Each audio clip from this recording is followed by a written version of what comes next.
Christine, you're on mute.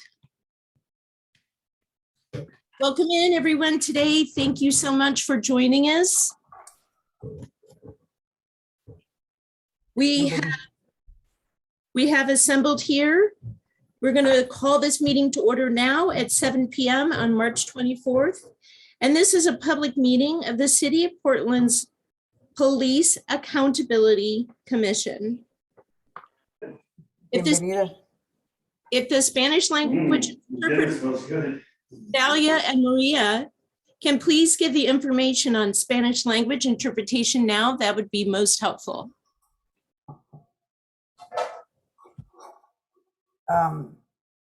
Dalia, ¿tú vas primero? No importa que así, aquí. Sorry. Vas primero porque todavía un momentito. Empieza, okay. Puedes empezar un momentito. Ok, entonces muchas gracias por venir hoy. Hoy vamos a empezar a la reunión de la comisión de la policía, de responsabilidad policíaca, hoy 24 de marzo. Y para que vayamos a interpretación, los que necesiten interpretación, vamos a ir al canal, ya lo van a poner para que vayan, cuando salga el globo, ponen Spanish, ¿verdad? Si están usando el teléfono, hay 3 puntitos y tienen que seguir ahí, buscar ahí, ir a español. Thank you so very much. Yeah.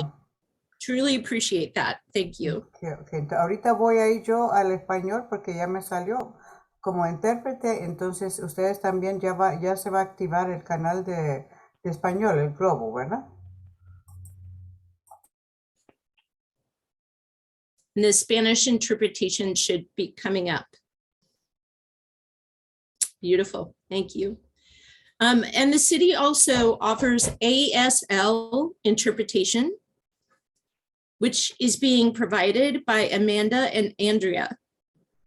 You can pin their video feed if that is helpful to you. Finally, the closed captioning is turned on in Zoom as another means of assistance, but please note that this is an automatic captioning service and it is not always accurate. The city supports access to meetings of the Police Accountability Commission and can provide other language support as well. Please email in advance of future public meetings, either as a response to a public meeting notice or directly to policeaccountability@portlandoregon.gov to ask for other assistance, including interpretation in other languages. This meeting is a public meeting subject to the City of Portland Administrative Code and Oregon state law and is being recorded. For this meeting, the chat function is enabled for commission members to communicate with each other. Members of the public will be able to ask questions using Zoom's Q&A feature. As the commissioners are presenting and/or discussing things, if attendees have questions, please feel free to submit them through the Q&A. We hope to use this feature to help guide our conversations during the meeting and the future meetings agenda topics. We'd like to be clear that not all questions will be answered during the meeting, but if answered, both the question and the answer will be visible to you and will become part of the meeting record. To access this feature, just click on the Q&A icon in the middle of your screen.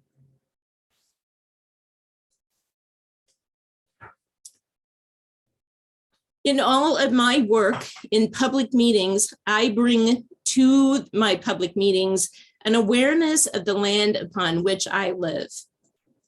The purpose of my land acknowledgement is to center the traditional native inhabitants of the land. This includes the Chinook, the Clackamas, and the Multnomah, 2 notable tribal nations that are not on this map due to the genocide that occurred in the creation of this country. I personally pay my respects to their elders, both past, present, and future, and want to deeply acknowledge their talents and their abilities as we move through this work that we have today. So thank you.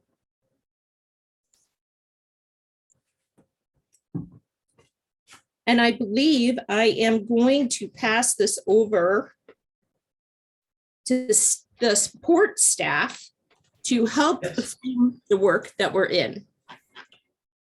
Yes, thank you. So the commission began meeting in December. It is in the organizational phase of its work now, which will go through at least next week. The commission will move into the next phase of work, and what that is will be defined in the agenda and scope document, which will be discussed next week as soon as this phase concludes.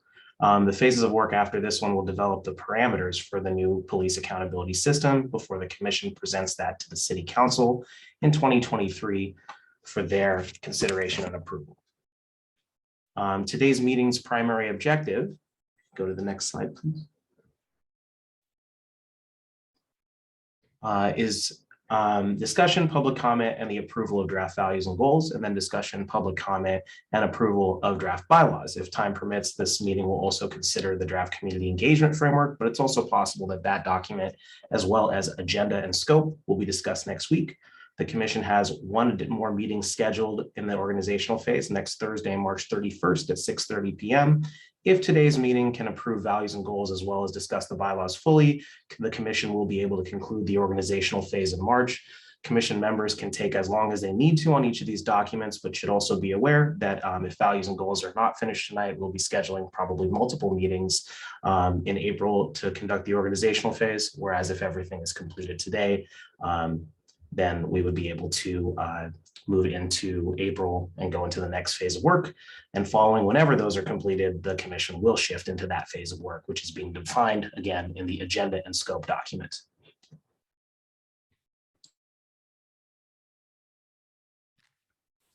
Thank you, Samir. We seen that, thank you, Christine. We seen there, our next slide is about the organizational phase of the project plan. And it's just for us to have a visual of where we are right now.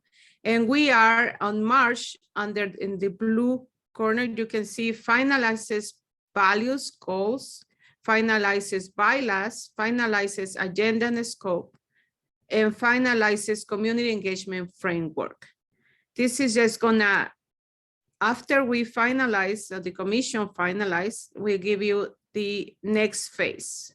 But that's why the meeting today is very important, and we're gonna discuss it and provide input if necessary, or just approve it if there's not anything that people needs to be discussed anymore. Okay, we can go to the slide 7. I'm not gonna read the community agreements. What we're gonna do this time differently is that we're gonna have a couple of minutes for each of you commissioners to read it. And then after, I will ask for consensus to agree on the community agreements.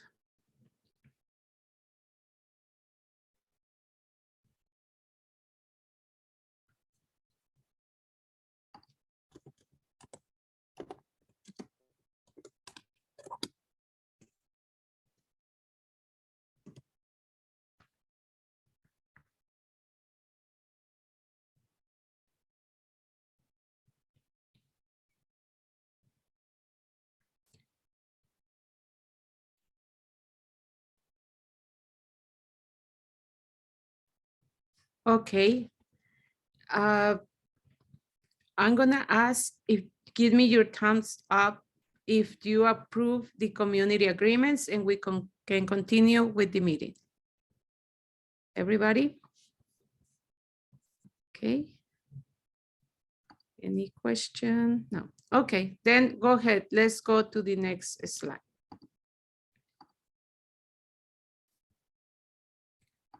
Okay, for the next, I'm gonna call the co-chairs now, Angie and Sophia, and they will provide an overview of today's meeting. Please, Angie or Sophia.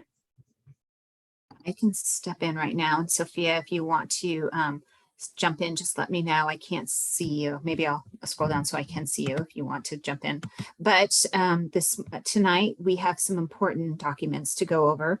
Of course, we have our draft value, our PAC draft values And then we also will be going through the bylaws. We will be trying to get a consensus on the draft values and the bylaws. And we'll explain more about that when we get to those documents and discussion of those documents. And then we'll be moving on to discussion of agendas and scope and community engagement framework. I'll be talking to you a little bit more about the agenda and scope. And then hopefully the co-chairs of the community engagement subcommittee will be talking a bit about that. And during the draft bylaws, I think that Commissioner Lovisa, Commissioner Jason will be talking about the bylaws and summing those up and all of that work. And then finally, we will have public comment. And Sophia, did I ramble on too long? Did you want to say anything? Okay, great. Thank you. We can move on. Thank you. Thank you. Thank you, Angie, Commissioner Angie. Let's go then to the next slide. We're gonna start our conversation and discussions about values and goals. And as you receive the agenda, you can see this is one of the most important discussions that we have tonight. We have to be brief and say anyone who can speak multiple times, but take no more than a minute each time you speak. Also, remember to be facilitator. Raise your hands on Zoom and allow the facilitators to call on you. That way, that promotes conversations, keep things moving, and keep things moving. That way everybody can speak. Be constructive, look forward, and discuss how to make the subcommittees work more successful in the future on each question. And with that, I will pass it again to the co-chairs to start our conversation.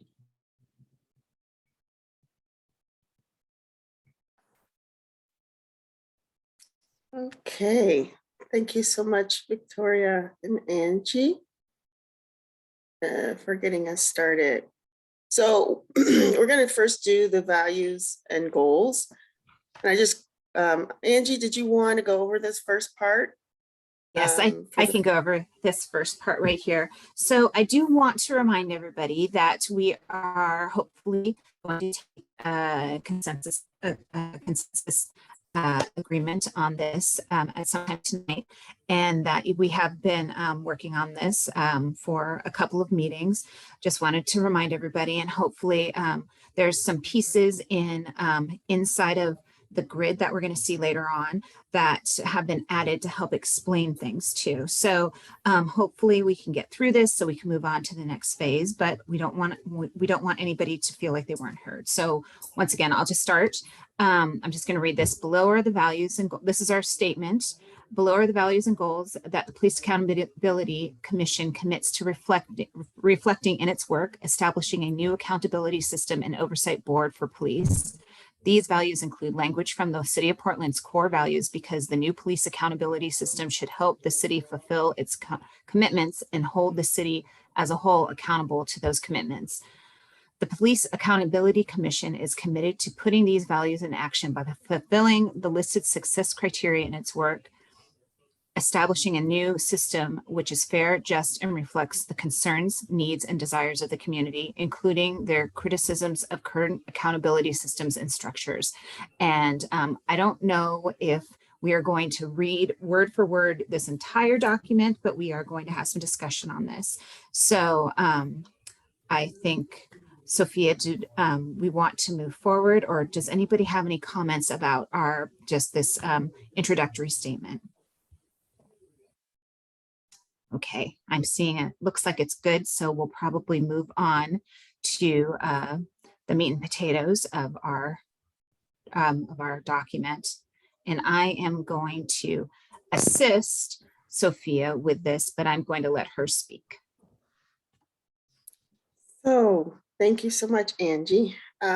Just want to reiterate that our goal is to have a consensus vote, which in our definition of consensus, it is no strong opposition. There's also an option to abstain, but we hope to have a full discussion And if anyone has any strong views or opinions, we'd like to hear those and have some explanation as to why you feel that way, and then we can go from there. So for the most part, we're going to scroll through the 6 values that we have.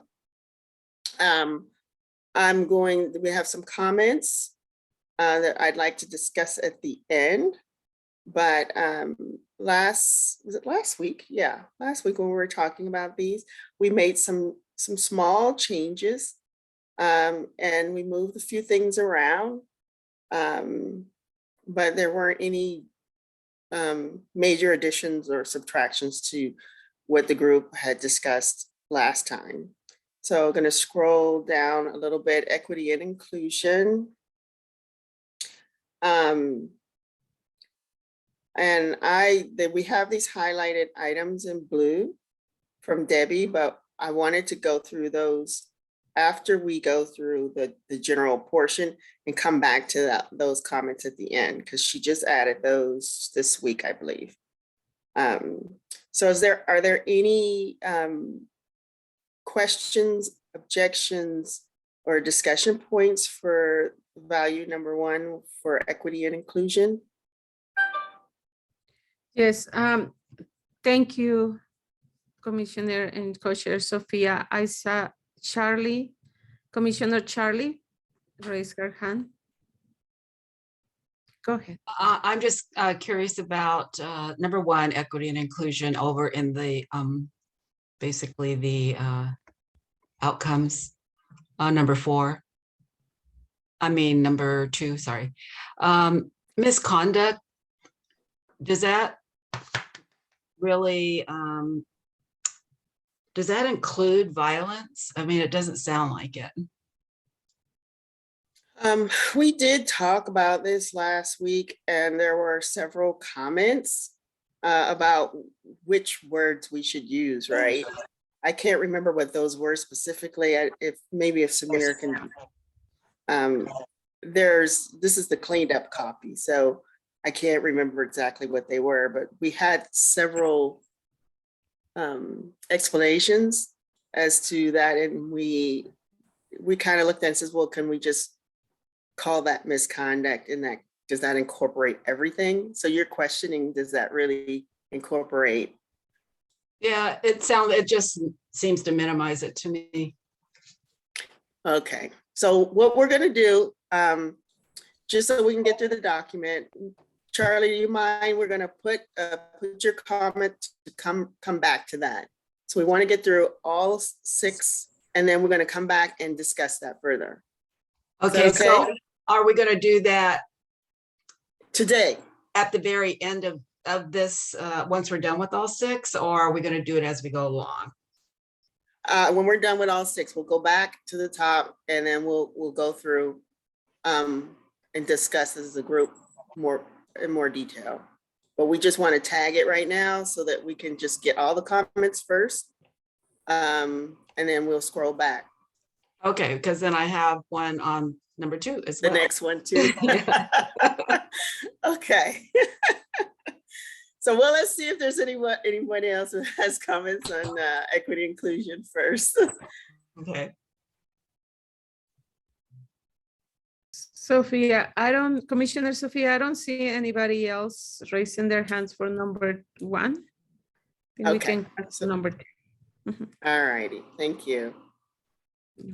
So anti-racism. So again, the highlights in blue were comments given by Debbie. We'd like to scroll back to those later and discuss those, but is there anything in these? I know, Charlie, you said you had a comment for anti-racism, so we can go to you since you had spoke to that already. Go ahead, you're on mute. Charlie. Thank you. So under what do we want the new system to achieve, where it says reflect that racism is more than a personal belief system, but next part. Dismantle institutional and systemic racism in the police accountability process. That's process, But what about an actual policing? Oh, that's over. Is that over? Let's see. Policies and practices in policing. Okay, there it is. I just wanted to make sure that was there and I overlooked that, so. No worries. Work towards changing systemic racist policies and practices. Okay, all right, never mind. Thank you. Is there any other comment on number 2? No, then we can pass to number, oh, I'm sorry. I just see the Commissioner Fate has a comment. Thanks, Victoria. Just a little flag for number 1, reflect the concerns of those impacted by racism. I think everyone is impacted by racism. So maybe just a flag of wanting to, honor BIPOC folks who are impacted by racism. Thank you, Commissioner Fate. We're gonna put a note. Is there any other comment for number 1 and number 2? No? Okay. Thank you. We will pass on number 3.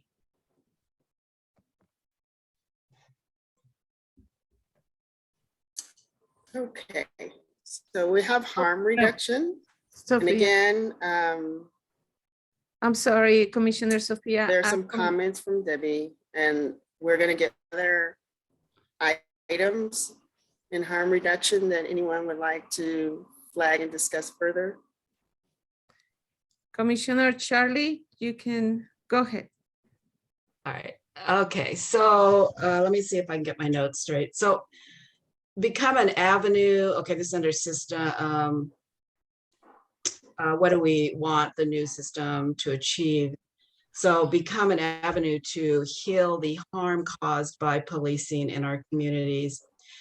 Would that like be considered reconciliation and reparation? You know, keep the ongoing harm.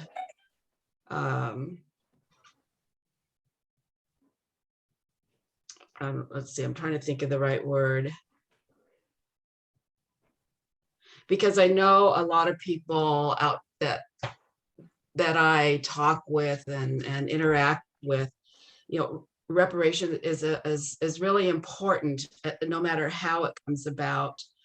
Or so when I hear become an avenue to heal the harm, that's, I think if they could see the word reparation and reconciliation in there, that would be more meaningful. Okay. And the reconciliation, you know, between the police and community. I don't know how that would be worded, but that's just what comes to mind. Okay. And then number 5, a system that is humane both for the people going through it and the people administering it. Is that cops?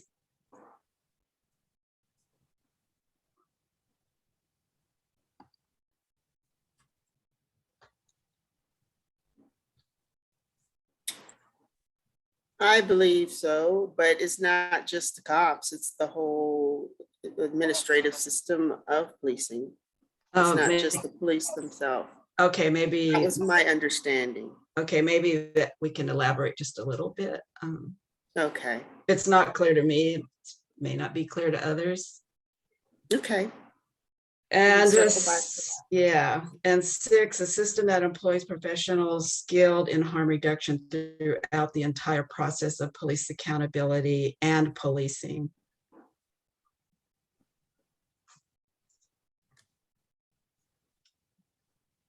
I kind of want to just drive that home. Okay. That's all. Okay, thank you, No. Commissioner Charlie. And now we will pass to Commissioner Monica. Hi, all. I have been wondering if in harm reduction is where we should add a line on the effects of policing on people with severe mental illness or people that have not been served well enough by the mental health system. And it feels like this may be the right place to mention it.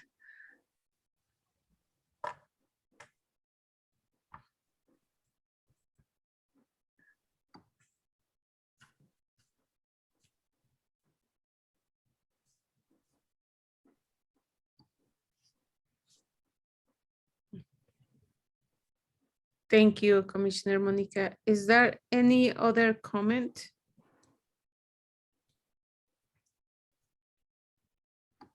No? Okay, Yes. Commissioner Sima?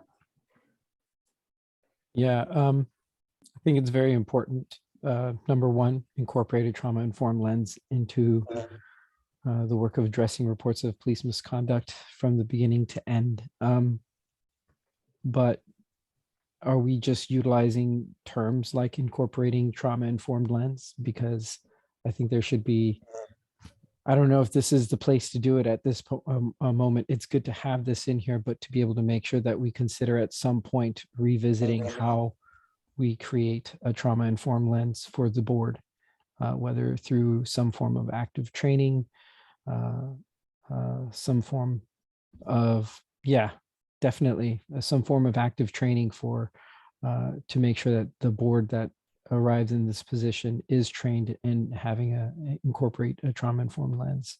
I know Lewis and Clark offers it. I know Portland United Against Hate has several workshops providing training for a trauma-informed lens. It all depends on the approach, but something that I suggest we flag and look into. Thank you, Commissioner Sima. Other comment about this number? Okay. I think they're all the comments and we can pass to the next. Okay. Thank you. So number 4, we have the highlighted item from Debbie, but we'll discuss that later when we get back to the other discussion points. So is there any comments or suggestions for the transparency and trustworthiness? Yeah, Commissioner Charlie?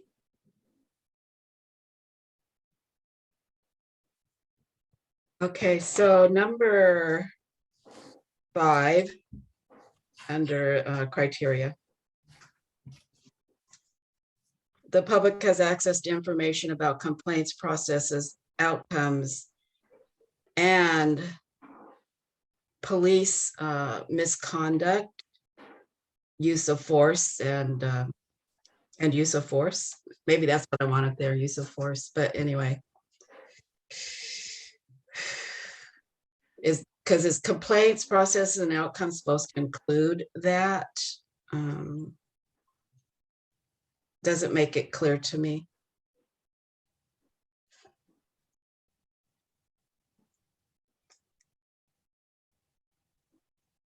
Okay. Thank you, Commissioner Charlie. Any additional comments?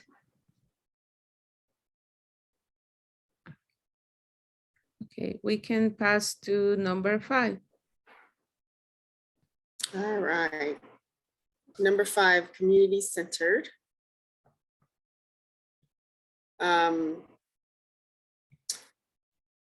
We have some comments, and that's highlighted. Number 6 was something that we discussed last time. It didn't quite come to a group consensus on how we would like to say that. We were looking for some wordsmithing of that number 6. And if anyone has any wordsmithing that they've been thinking about since the last meeting, of course, we're here to have comments on that as well as anything else in this section.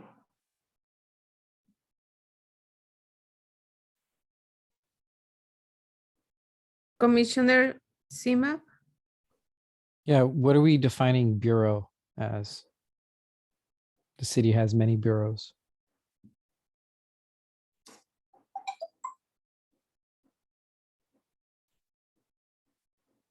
Thank you, Commissioner. Yeah, like, I mean, are we learning from the water bureau or? Mhm. Yeah, Okay. thank you. Is there anything else? No. Okay, I think we can pass to number 6. All right. Oh, go ahead. I'm go sorry. ahead. Sorry, Sima. That's an active question. I kind of want us to ponder on that. Okay. Number 6 is very important and it's incredibly vague because what are we talking about when we say bureau? Mhm. I'm hoping we can ponder on that right now. See, Bob, we will. I wanted to go through this and just get all the items for discussion, and then we'll go back and have a full discussion. I just wanted us to get through the document first so that we can see what we need to discuss and look at where we are in our time. Amen. Okay. I thought I saw Debbie's hand up for a minute. Yeah, I saw it, but she, I was gonna respond to the question about bureau, but if you want to save that for later, that's why I put my hand down. Oh, okay. Thank Thanks, you. Debbie. Yes, I saw that.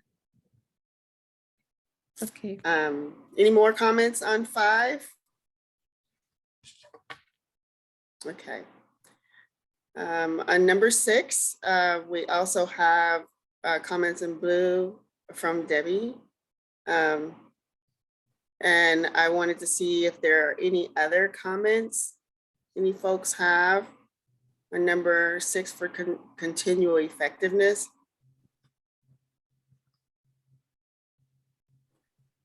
I will say that number 4, we were trying to take all the comments we had and do some, I call it the wordsmithing, and we came up with the number 4, a system that regularly reviews itself and is able to respond to and adapt if these measurements show areas of improvement. So that was kind of a continuing theme with some of the comments last time. So I just wanted to point that one out, just so people can know that that was kind of a culmination of comments. Larissa? Yeah, go ahead, Commissioner Lovisa. This is very minor. It's just like for clarity, maybe that show areas in need of improvement.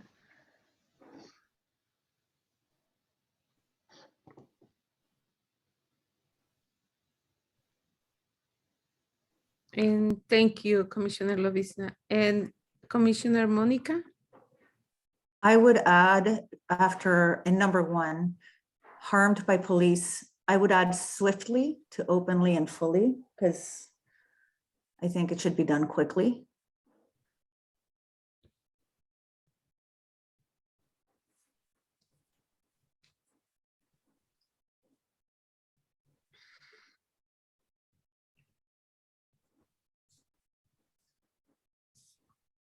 Is there anything else, Commissioner Monica? No, thank you. Before going to the discussion for every point, is there anything, anybody has a comment about number 6? No? Okay, then I guess we can continue with the discussion and the points. Thank you. Imab has his hand up. Sorry. Go ahead. No, thank you. I mean, it was the same thing, bureau. Let's just spell it out. Mhm. Thank you. So, okay, Can I make a suggestion, Sophia? sure. Since we are on the topic of bureau and it pertains to a couple of different suggestions, maybe we can talk about that one. Right Okay. now. And, You wanna- and I also wanted to remind everybody that the criteria pieces are they are there for us to kind of have a roadmap of what we're going to be doing in the future.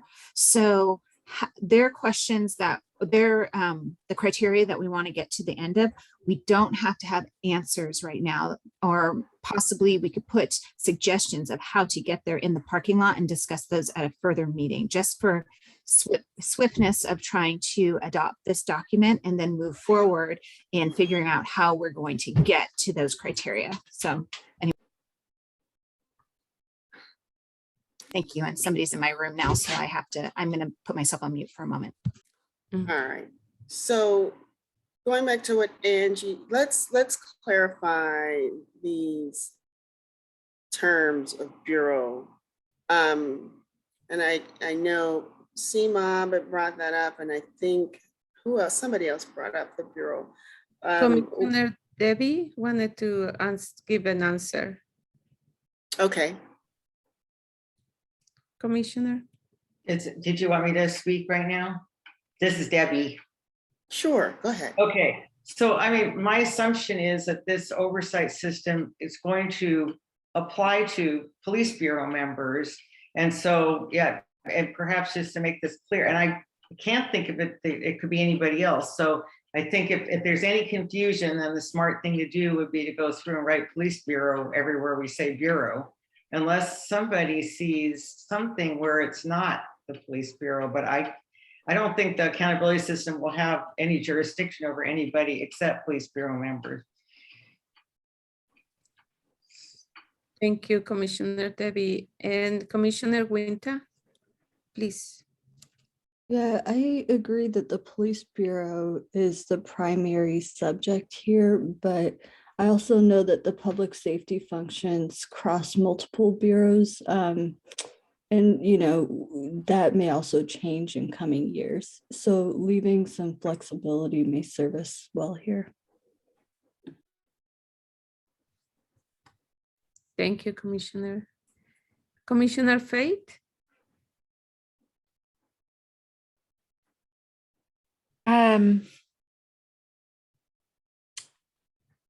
There are just some areas in here in our discussion of PPB that I don't agree with. So I don't know how we want to manage that discussion. I mean, I do, of course, want fostered learning between the Bureau and the community, but a system that PPB members believe is fair and just. I just have a real hard time imagining what accountability system we create that PPB endorses as fair and just. So that's hard for me to make a criteria of success of our new process. Faith, I think you cut out. Oh no, can you hear me? Yes. We can. Now I hear you again. You cut out for a minute. I'm mostly just here at 6.3 and would move to strike this from here. Thank you, Commissioner Faith. And I know Angie is going to talk about it, and then Commissioner Angie, and then Commissioner Eric. Actually, I was going to go back to the Bureau one just because I didn't know that we were going to be moving on to this discussion yet. Just going back to the Bureau one, I think that the Police Bureau is going to fall under the new Safety Bureau or something like that. I don't, maybe we could get some clarification from Samir about that. So when we're talking about PPB as a Bureau, somebody probably knows more about that than I do. I just thought I would bring that up because we're specifically putting in PPB right now, and I don't even know if it's called that anymore. Is it? And, you know, before I send it to the commissioners, I'm going to pass it to Samir. Yeah, it is called PPB. It's there's no intention of that I'm aware of moving PPB under any other structure at present. So as far as I'm aware, it will continue to be referred to by that name. No, thank you. Okay. And I just wanna know, because if we having the conversation before we passed, is there anything else for the conversation about the Bureau, please? And if not, then we can go for the other topic that Faith brought to the discussion, but is there anything So, about the Bureau? yes, Commissioner? yes, thank you so much. I'm sorry. Thanks so much. I'm sorry, I just wanted to agree with you. Let's talk first about clearing up the definition of the Bureau before we get into Commissioner Faith's comment, because there's more to discuss on that than just that one item. So there's a kind of a trend with some of the other comments. So I wanted to just clear up and see if we can come up with a bureau. What do we mean by that? Do we want to have words or wording such as police and other safety bureaus? I don't know. So I want to put that out and see if we can come up with a consensus about what we're trying to say when we use that term bureau first, before we get to the other part. Thank you, Commissioner Sophia. And Commissioner Eric, are you gonna talk about the Bureau? No, I mean, I thought we were talking about Faith's deal, so we've gone back, we're bouncing around. So yeah, I have a comment on Faith's question. So if you Okay, I'll put my hand back down and wait. and I will put a note and I will give you the, when we pass to that. Thank you, Commissioner Eric. Commissioner Dan, are you gonna talk about the Bureau? Okay, go ahead. Dan Handelman, he and pronouns. I'm not one of the commissioners. I just looked at the charter, and it talks about the oversight board will investigate Portland Police Bureau sworn employees and supervisors. So it's defined in the charter as Portland Police Bureau, and I think we should just sort of leave it at that. If we want to have discussions later about expanding, we can do that. But in terms of our goals and values, I stick with what's already written. Thank you, Commissioner Dan. And Commissioner Simap, are you gonna talk about the Bureau discussion? Why, yes, I am. Okay, go ahead. You know, because if we talk about policing, we're talking about Portland Police Bureau. But then there are many stakeholders when it comes to this criminal legal system. And so weighing the Portland Police Bureau is one thing, but how about their union arbiters, their union and their arbiters, the Portland Police Association. Even at times, you know, the DA is representative of the police as well, a lot of the times. Sometimes they're not. We have a great DA. I love Mike Schmidt. He's a good guy. But still, yeah, I think defining this and being specific as possible, and this may actually take some time based on the way I want to see specificity come out of this. So worth discussing and being able to pick the brains of my fellow commissioners here to see where I'm pushing hard and where I'm pushing too hard at. Thank you, Commissioner Sima. Okay, Commissioner Debbie.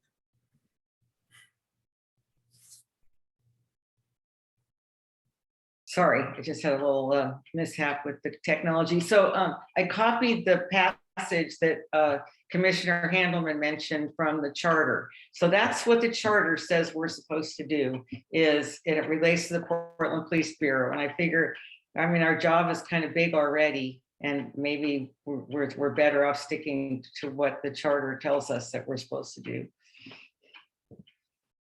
Yeah. Thank you, Commissioner Debbie.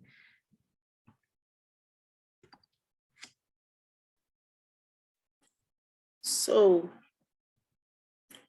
as the group has heard all the comments, how would the group like to address it as the Portland Police Bureau, and do we want to have any caveat with that? Or how would we like to do that? Because we're gonna have to kind of clean that up. And I'd like to know,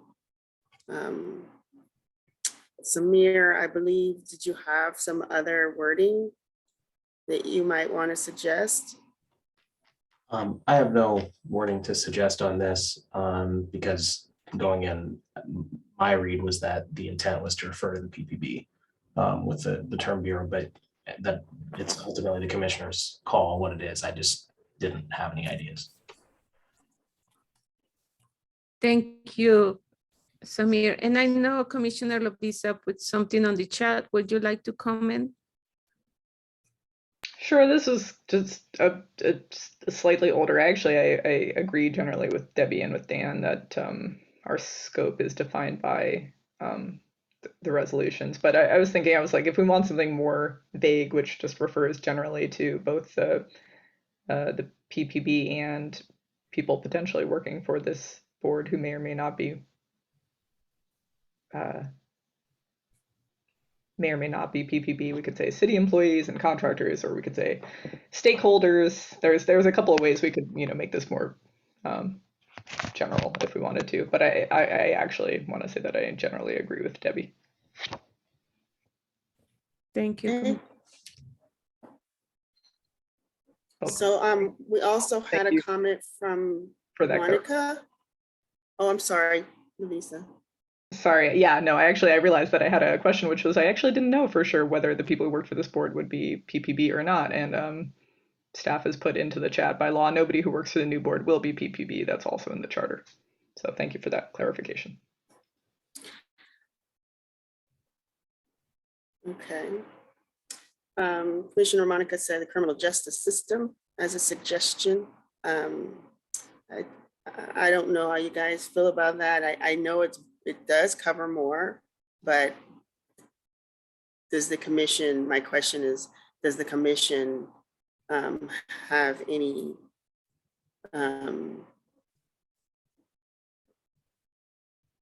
is that the commission's goal over the criminal justice system or just the policing? So my thought is just policing, but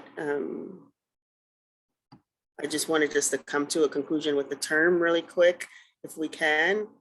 And I would like to ask Victoria if we could do just a small show of thumbs to see if Does we Charlie can all... Charlie has her hand up really quickly. I'm sorry, Okay, Sophia, I'm you might so not be able to sorry. see it. Go ahead. Thank you. Okay. Commissioner Shirley. No, I was just, I agree with what you're getting ready to do right now. Yeah. Okay. Never mind.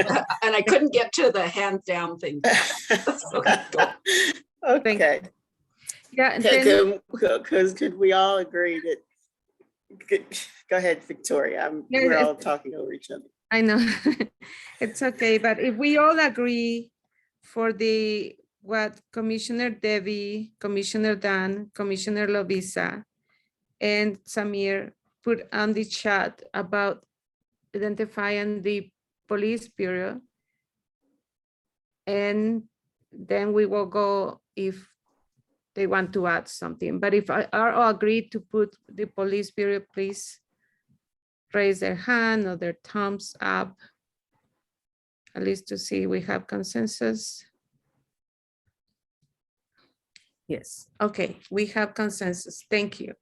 Then we all agree to see in the police bureau. And then if you wanna add, do you wanna add something? Do you want me to ask to add something, or right now we will leave it, you will leave it like that? Yeah, I think we'll leave it like that for now. So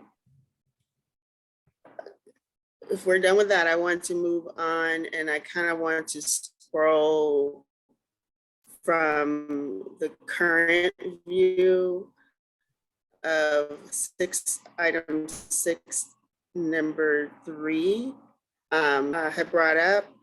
And then we have a couple other comments that are highlighted in blue that are similar. So in number, oh, go ahead. I'll let you do that, Samir. So we're starting back at number 1. So that there's this section, it's highlighted in yellow back is I think what you're talking about, right? And then in blue text. So there we go. Yeah. Go ahead, one more. There are 5. Okay. So can we just read them really quick, the ones from the top, from starting at 1, item number 1, and then go back down. So number 1 on the goal, there was the addition of including community members and police. I mean, this is going back to that same topic about, are we including police? And our commission, there's another one. Go to the next one, Samir, please.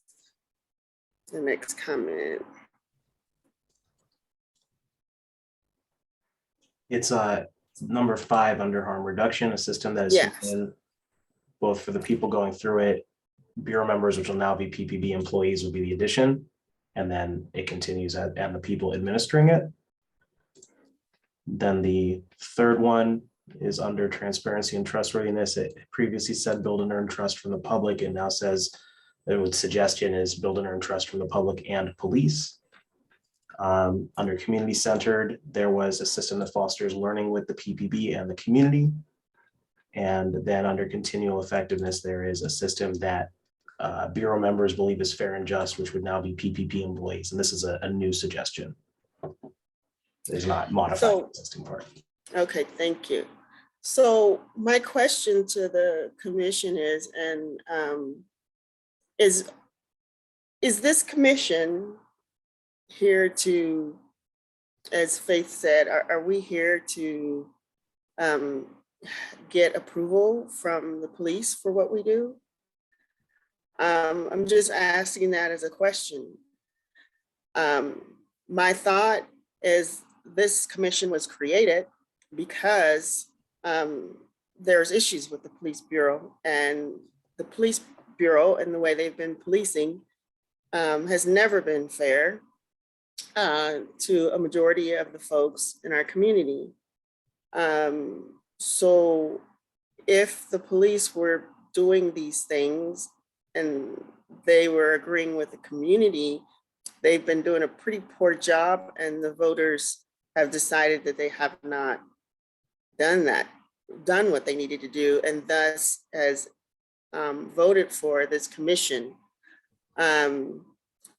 My thought is the goal of the commission is to do the will of the community and not the will of the police. And I'm not saying that they would like it, because they don't. They don't even like the fact that it passed. So I don't ever believe we'll ever get their support for anything. And our job is not to get their support. Our job is to change the whole system that reflects the needs, desires of the community, that helps the community. And the police are just like anybody else. You get a job. If you don't like that job, you get another one. So that's just a general thought without me saying too much. I want to pass the Sophia, I'm sorry to interrupt you. Let me do this. I need to do before we go to the discussion, I just want to remind you that we agree that we're gonna talk a minute, and then that way everybody that wants to talk can talk. And of course, the co-chairs is different. I know that you are running the meeting, but for everybody else.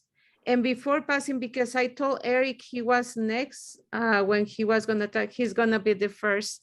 And also I'm gonna pass it after Eric to Faith, just in case she wants to add something, because we have to cut them, and then I will go with the next commissioners. Commissioner Eric, please.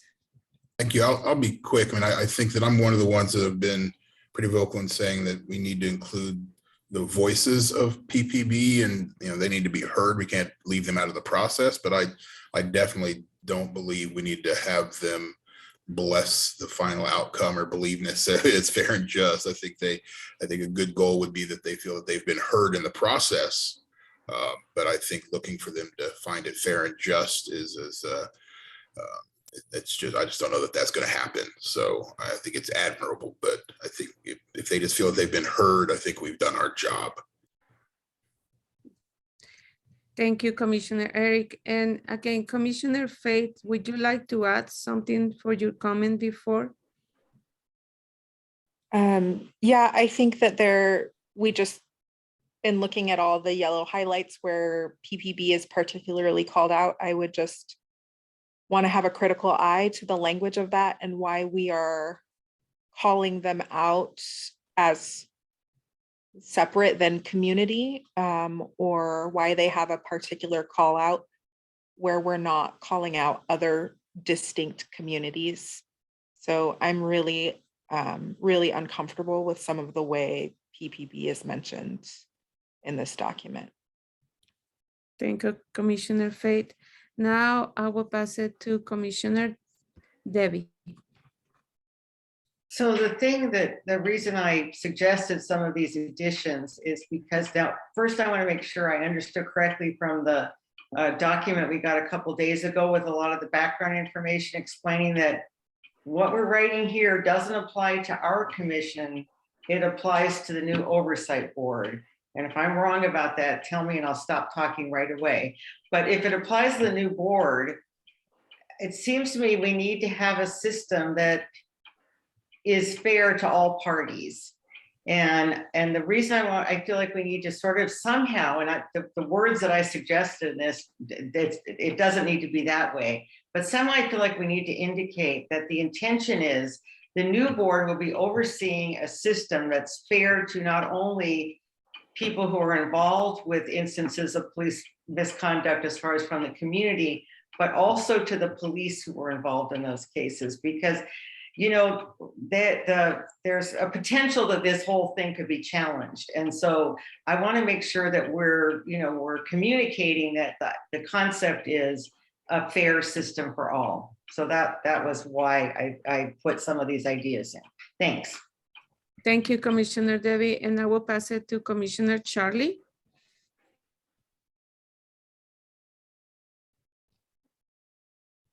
So I guess my feeling is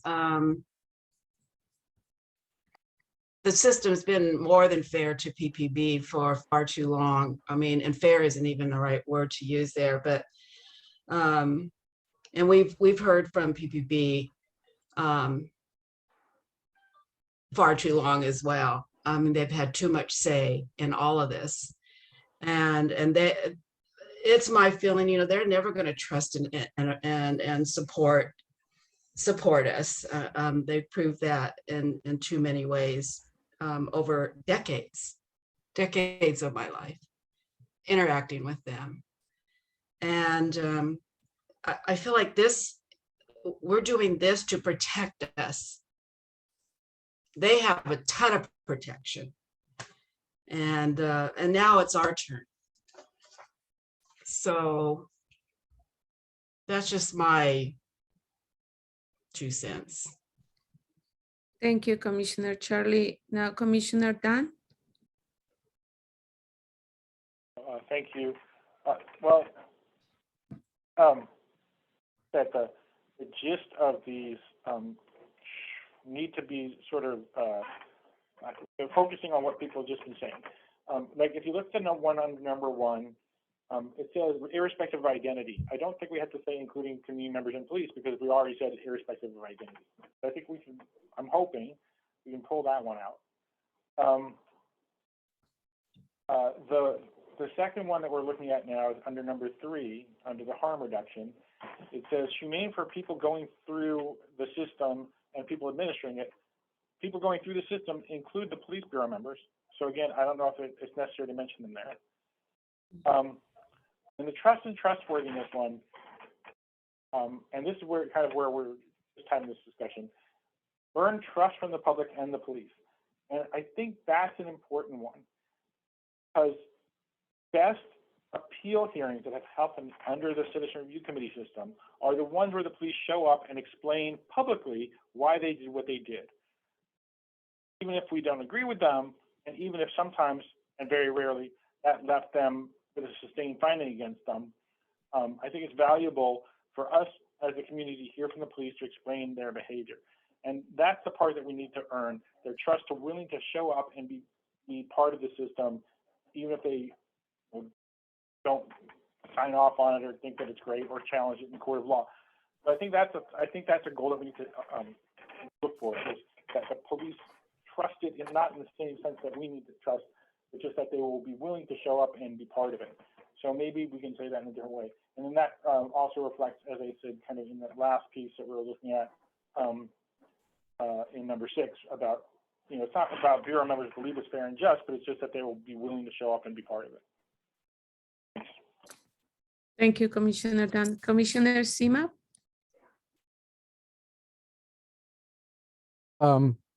Yeah, I think just taking a look at the overall picture of what representation looks like. Portland Police Bureau currently has a 100% rate of overturning the firing of police officers.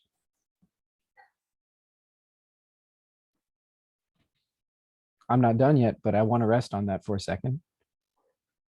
It's qualified immunity, Googleable, but I think you guys have heard of it. And let's think narrowly and locally, and specifically. Current IPR process and the one that we hope to engage provide full and verified police reports of these encounters that we would have access to. I don't understand how getting additional input from law enforcement to clarify these things would help in any way. Oftentimes, law enforcement has benefit of the doubt. Any of you get pulled over for a traffic ticket and you do contest it.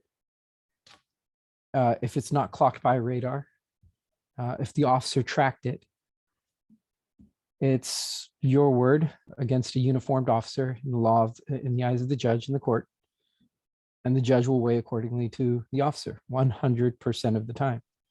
Any defense lawyer will tell you this. And hearing and listening to some folks, and it's not an insult at all, it's all experience. And I think we're all here to listen and support each other and grow from this and create a good system. But I think we all need to meet a defense attorney and speak to a defense attorney that deals with criminal misconduct, particularly from law enforcement, or even how they defend all kinds of cases for individuals. Oftentimes, there'll be a lot to learn. There's one attorney, and there's a great tour that they provide where they'll walk you through the entire court system as it's operating and sit you down in each courtroom and talk to you about each random case, not planned, but just walk in any courtroom. And it's very eye-opening. So I would consider, for those of you who have never met or walked with a defense attorney into a courtroom, or thoroughly talked to one that hopelessly tries to work these cases on behalf of their clients, yeah, meet one, talk to one. A good public platform to follow, Scott Heschinger. He's an attorney out of New York. He has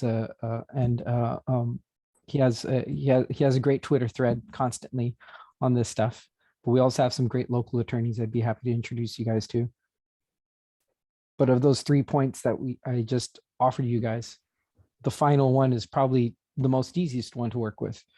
They have a lot of time. They have a lot of opportunity to be able to create full and verified police reports that they're happy with, and that they're willing to put enough information out. If there's not enough information out there, if we are critical and we hold them to account for what they do put and do not put on those police reports without asking them to appear to clarify these things. It'll also set up a system where we're expecting them and forcing them to change how they provide police reports better and more accountable. So think about how you approach this, and not necessarily being exclusionary of law enforcement, but forcing them to perform better.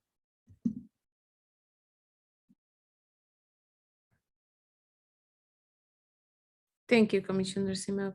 Commissioner Eva? Thank you so much. I just wanted to agree with Commissioner Charlie and Commissioner CMAP. I feel adamantly that the Portland Police Bureau is heavily represented and has a voice and has policies and practices in place that implement protections for him that the community doesn't have. And I feel that the overwhelming number of community members who voted for this Oversight and Accountability Commission is reflective of the need for us to recommend oversight and accountability models that wouldn't necessarily require the input of the Portland Police Bureau, because they have those resources and have. So essentially, I'm just going to echo the sentiments of both Charlie and CMOP. I agree with what both of them had said. I don't want to be redundant. I just agree 100% with both of them. Thank you, Commissioner Eva. And Commissioner Angie? Thank you. I just want to ask quickly, and I know that we are going to take a consensus of the entire document, but I also agree completely with what they were saying, but I also want to ask, is it acceptable to take out the identification of PPB in all of these statements? Is that something that would be acceptable in this if we were going to have a consensus on this? Would that help, or would that work with what we're talking about right now? Thank you, Commissioner Angie. And that's questions. Yeah, Commissioner Sophia, go ahead. I'll let Monica go. Okay, Commissioner Monica? I'm going to agree with Commissioner Dan Hendelman about taking all of those out except for the one he pointed out, in trust and transparency, all the way down. Yeah. Thank you, Commissioner Monica. What we can do in order to move us forward, but Commissioner Sophia, let me know, is that if I can ask if we can move all, but that we can have more discussion of that specific one, but every other part, if we can remove it, if everybody has consensus of it. And removing all but that one, Commissioner Dan Bra and Commissioner Monica. And then we can go back and discuss that. If we have consensus to remove all and then continue discussing for that one. Okay. I actually missed part of Dan's, but I think I get it. Thank you. And we can get back to that because we definitely will continue discussing. Every other part is removed. We will continue with the discussion in that part. And I know Commissioner Charlie, you have your hands. Okay. Once you've removed all the other ones, we're going to continue to talk about that trust. Yes. thing, right? Yeah. Yeah. Okay. That's what I want to talk about when we get there. Okay. I think we can start. Okay. Is that okay? Yeah. Okay. So is there another word? Because We're gonna other than maybe build and earn trust from the public and something else from the cops.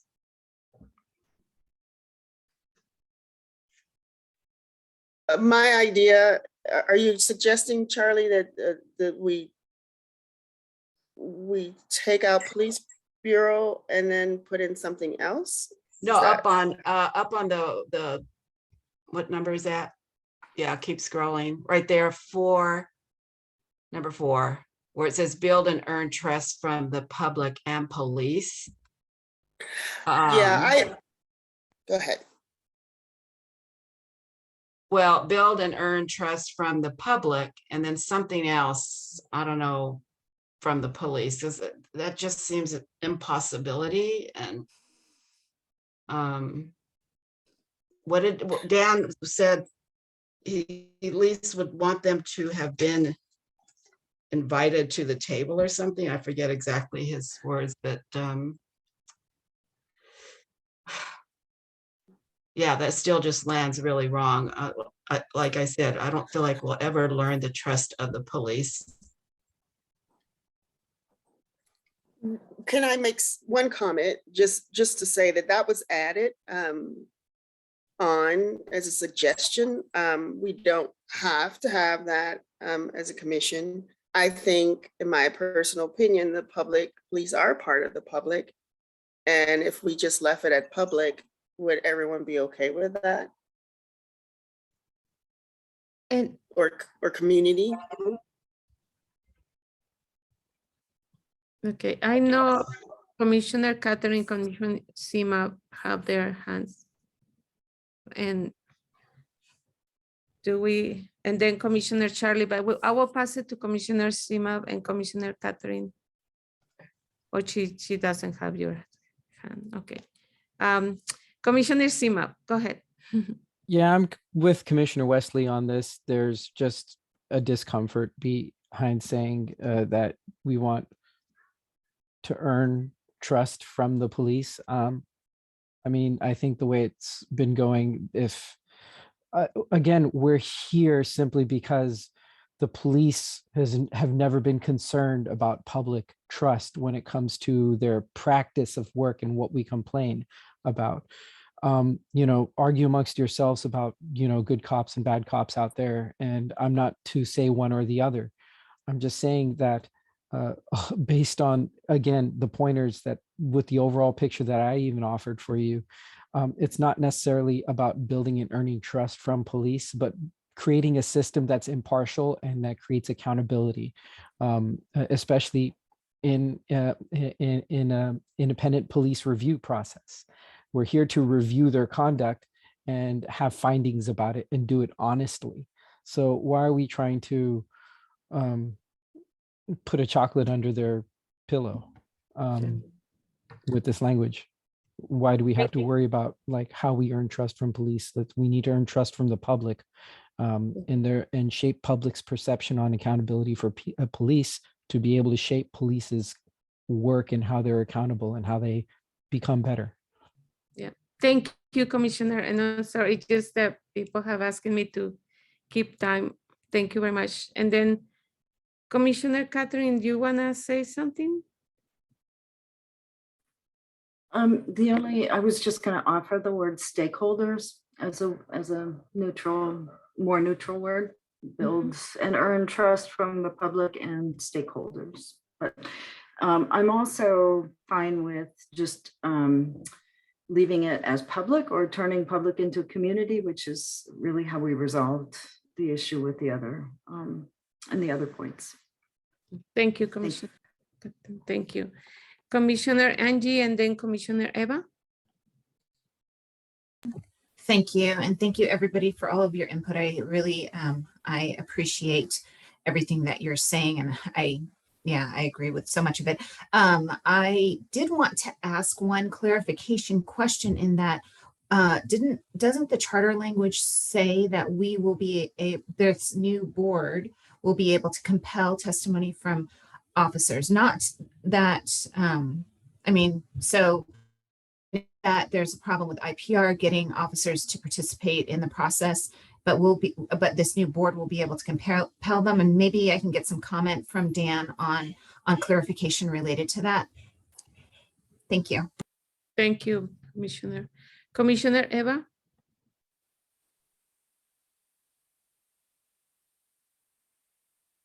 Thank you. Sorry, you guys, I think that I might lose my battery here and have to rejoin in a second, but I feel again, like CMOB stated what I wanted to say. I don't feel that the burden is on the community to earn the trust of the Portland Police Bureau in any way. I actually think that the burden falls on the Portland Police Bureau to restore rapport and trust within the community. So the community of Portland as a whole, or the city of Portland, but in no way do I feel that that we want to create a system where we can earn the trust of the Portland Police Bureau.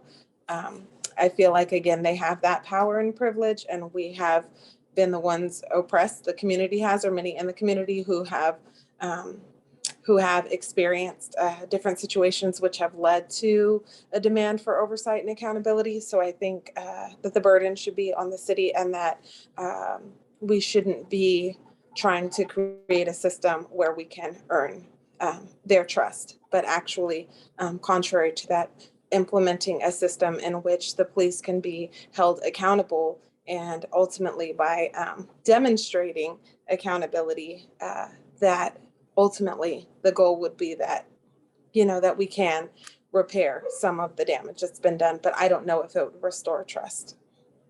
Thank you, Commissioner Eva. Yeah, go ahead, Co-Chair.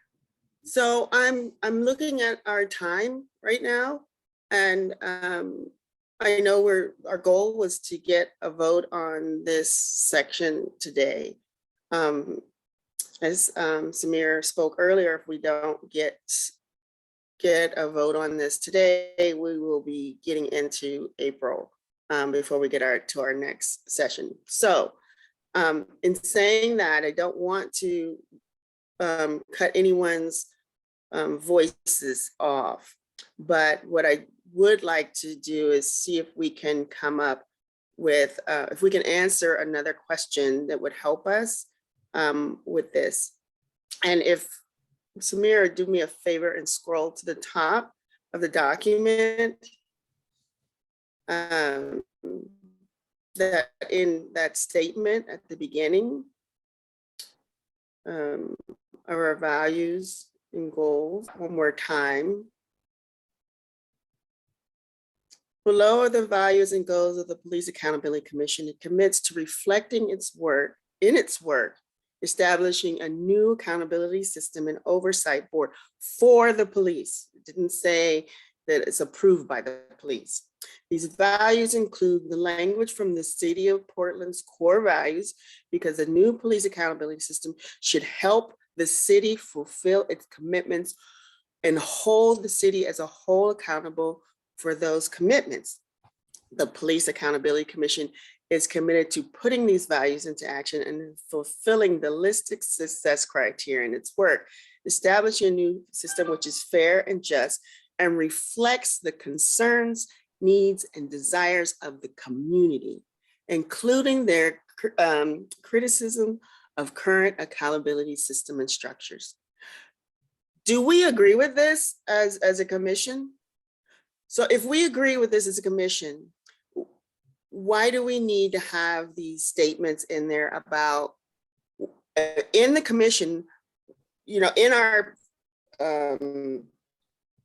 bylaws, we say that we're going to reach out to the police and others. So why do we need to have this here? And my other question is, when we look at this, we're not representing the police. The police should be the ones that are transparent. They should have their values and goals say that they're going to be transparent to the public.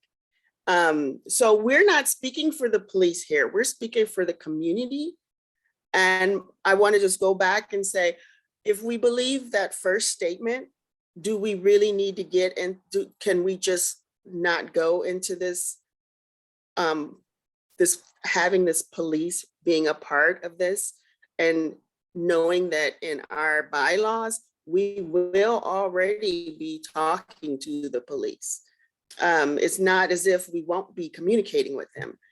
So I don't know if we really need to put this in our values, because our values are towards the community and not to the police. This is where we're focusing, and that's why we're here. So can I, I'd like to suggest that maybe if we agree to the first introductional comment, that we are here and our values and goals are to reflect these for the needs of the community. That if we agree with that, then we can move on from this discussion and take out these comments about the police that are causing us to go back and forth and not come to a consensus, because we really need to come to a consensus. And that will be, the police are included in our bylaws as we look through things. So that's what I have to say. I just like to see if we can kind of move from there to get some consensus on, do we agree with the first statement? And if we do agree, does that mean that we can drop those comments of the policing and our values and refer to the, including the police in our investigations that we have in our bylaws? I know we haven't gotten to that yet, but everyone has had a copy of it to review, and we know it's in there, that we will confer with the police. And Sophia, Commissioner Sophia, a couple of commissioners already say they agree, but if I know Commissioner Debbie has she wants to say something, but before honoring the question, the co-chair asked, and I see thumbs up saying what the commissioners, they say yes, and then we can. To clarify, that's to changing it to build and earn trust from the community. Yes. Mm-hmm. Thank you. Correct. Oh, yeah. Okay. So we have consensus, yes. Okay, and now that we have consensus, yeah, I will pass it to Commissioner Debbie, because we also, we need to, I know you guys we have to take a break, but this is very important. That's why we continue. We haven't been able to take a break, but Chair Sophia, is that okay? I continue with the, okay, thank you. Commissioner Debbie? Yeah, the one other thing I was curious about that we skipped over, there's an introductory paragraph, and then there's the chart. And then in the middle, there are 3 statements. And the very first one, the implication is that and I don't have it in front of me, so I'm just doing this from memory, but it seemed like it said it implied that every action between police and community is a violation of people's civil rights. And I just want to. May I ask Debbie that we hold that, because we will get to that. Oh, good. I'm happy to hold. Yes. Oh yeah, we will get to that. I'm sorry. Okay, good. I didn't mean to cut you off, because we didn't get to that the last time, and I know we missed that. But the reason why is because this is an optional thing that we can vote on as a group. Do we want to even have something there? I'm totally fine with holding off. Yes. Okay, so, I'm sorry. I don't mean to do that. I just want to get to our discussion. I don't know what you would think is best, Victoria, but I do want to get back to all of the comments that we made so that the group can hopefully come to a consensus with the comments that everyone else has made, that we highlighted before we get to that middle part, because it's not that it's not important. What's most important right now is that we get to these values and goals, and that section could be go somewhere else. And I just didn't want to spend our time talking about that when the most important parts are items 1 through 6. That's all. Okay, so I'll turn it back to you, Victoria. Thank you. And because several people have sent me, let's take at least a 5 minutes break. I know this is very important conversation, but it's 8:23. Let's come back at 8:28 and we continue with the conversation. Thank you. Okay, before we continue with the discussion, and I will pass it to Commissioner Co-Chair Sophia, I just want to let you know that considering the discussion and the time, this meeting will be running longer than 9 p.m. as I was communicated several times to the commissioners. And I just want you to be aware of that. Even if this meeting is gonna run longer than 9 p.m., we need to move try to move the conversation as fast as we can, because it's very important and vital and essential that we continue with the conversations on the bylaws. Saying that, this, I will continue pass it to Co-Chair Commissioner Sophia.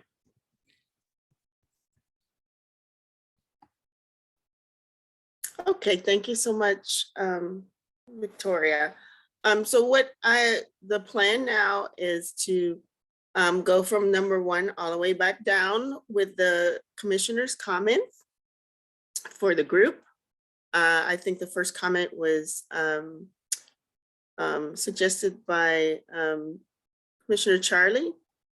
And it was flagged to circle back to see if we can come up with another word that may be a little stronger than misconduct. I don't know if Charlie, if you have another suggestion offhand, since we've been, since time has passed. But if you do, please let us know. And if someone else does, please make a suggestion at this time. Commissioner Charlie? Maybe misconduct and force. Since they don't, I think people are uncomfortable with the word violence. That would be my first choice.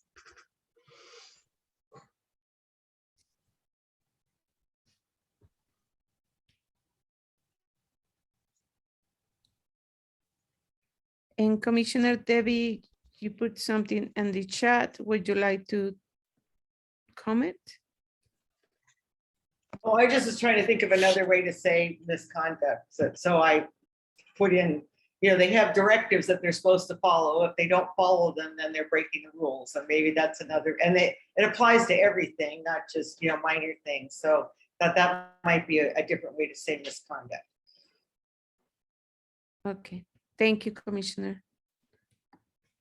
Anybody else have a suggestion or want to support the suggestion of Commissioner Debbie?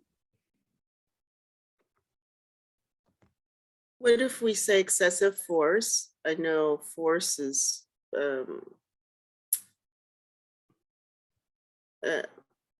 kind of a little vague, but I'm not personally not real sure about there we go back to the police bureau directives and things again. And I appreciate Debbie trying to figure something out, right? It's kind of a hard, wordsmithing is a little hard, but if we don't have any other suggestions. Oh, Charlie's got her hand about it. Yeah, sorry. Charlie. Mm-hmm. Oh, okay. So, yeah, I am not at all on board with the directives because, again, it just seems to be minimizing and not really bringing home the severity of what we're doing here and why. This is about police misconduct and violence. But yeah, I do like the excessive force would work. Thank you, Commissioner Charlie. And Commissioner Sima? Yeah, how about an accountability system that is comprised of residents which reflect the diversity of the community and those individuals directly impacted by the criminal legal system, because broadening to the criminal legal system allows you to have a perspective of people that understand what justice looks like at multiple ends and not just specifically negative encounters from law enforcement police. You have a lot of good people, a lot of good leadership that have seen a form of injustice play out in their courts that have been introduced through policing and sent them through an entire circus of court systems for one small example. But I think asking people who have been impacted by the criminal legal system offers a good breadth of experience to invite. Thank you, Commissioner Sima. Commissioner Eva? You can pass me. Thank you. Okay, thank you. Commissioner Eric? Yeah, I mean, I think I appreciate what Seema was talking about, and there are obviously issues with the legal system, but I think, again, we may be getting out over our skis. I mean, that's our task is Portland Police Bureau and the Police Accountability Commission, and I think that the more we try to, get out into areas that don't seem that they're part of our true mission and charter, I think the tougher it's going to be to ever come to any decisions on this work. I think we need to keep it narrow to what we were asked to do and do the work best we can on that. And then maybe, having the next ballot initiative, or talk to DA Schmidt about that next level. But I think we need to stick to the PPB work. Thank you, Commissioner.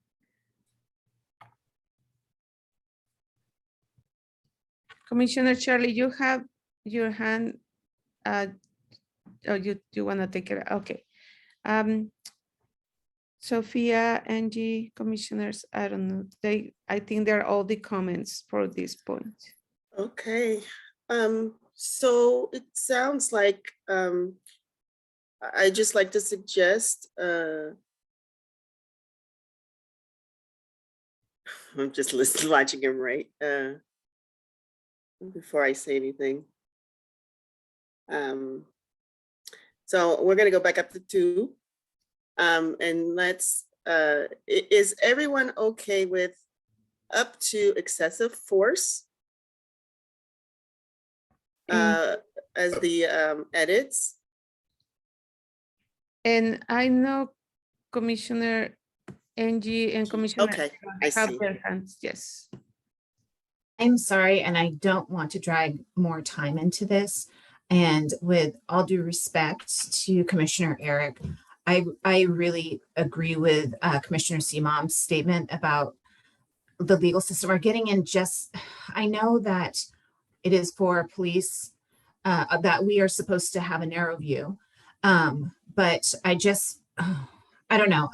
I just want you all to know that I fully support what Commissioner Seamom suggested, but I know that we have a very narrow view. So I just had to have my voice be heard on that, because I think that it is much more than just saying the police bureau.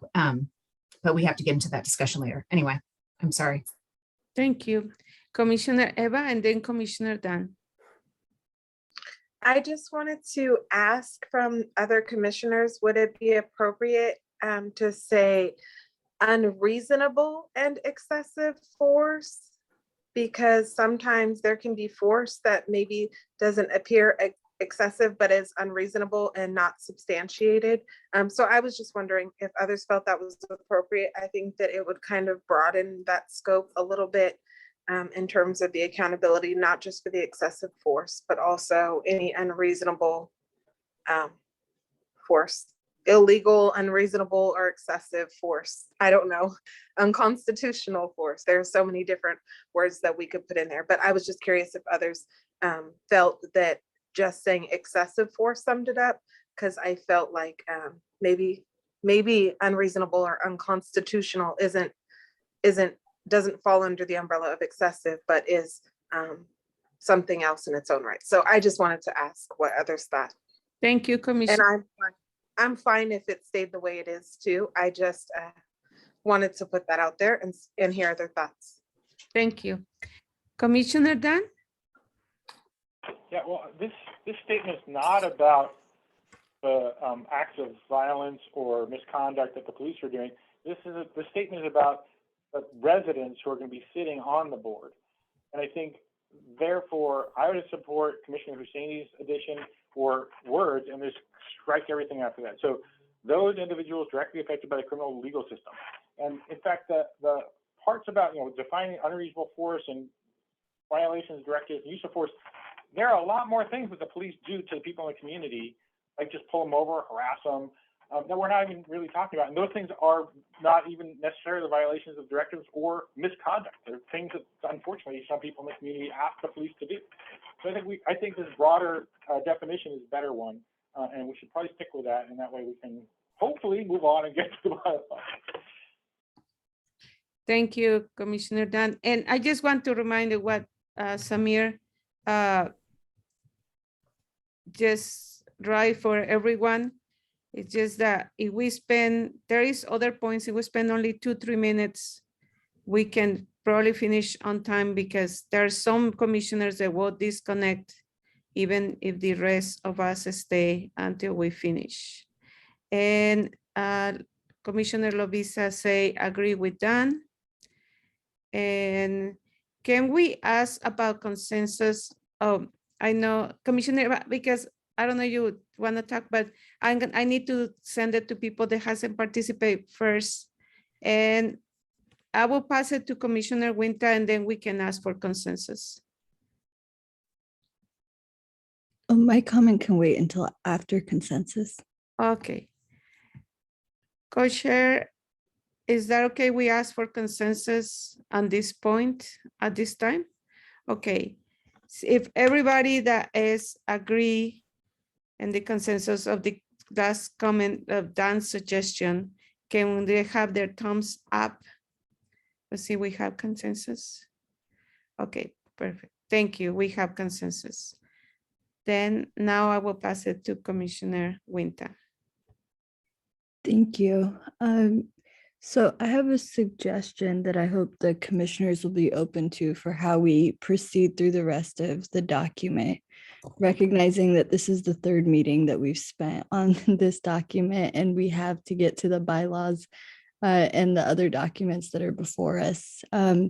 Moving through the rest of the document, can we only comment or make suggestions if the issue at hand would block our providing our consensus on it, as opposed to, is this perfectly what I would want here? And can we move through consensus in blocks?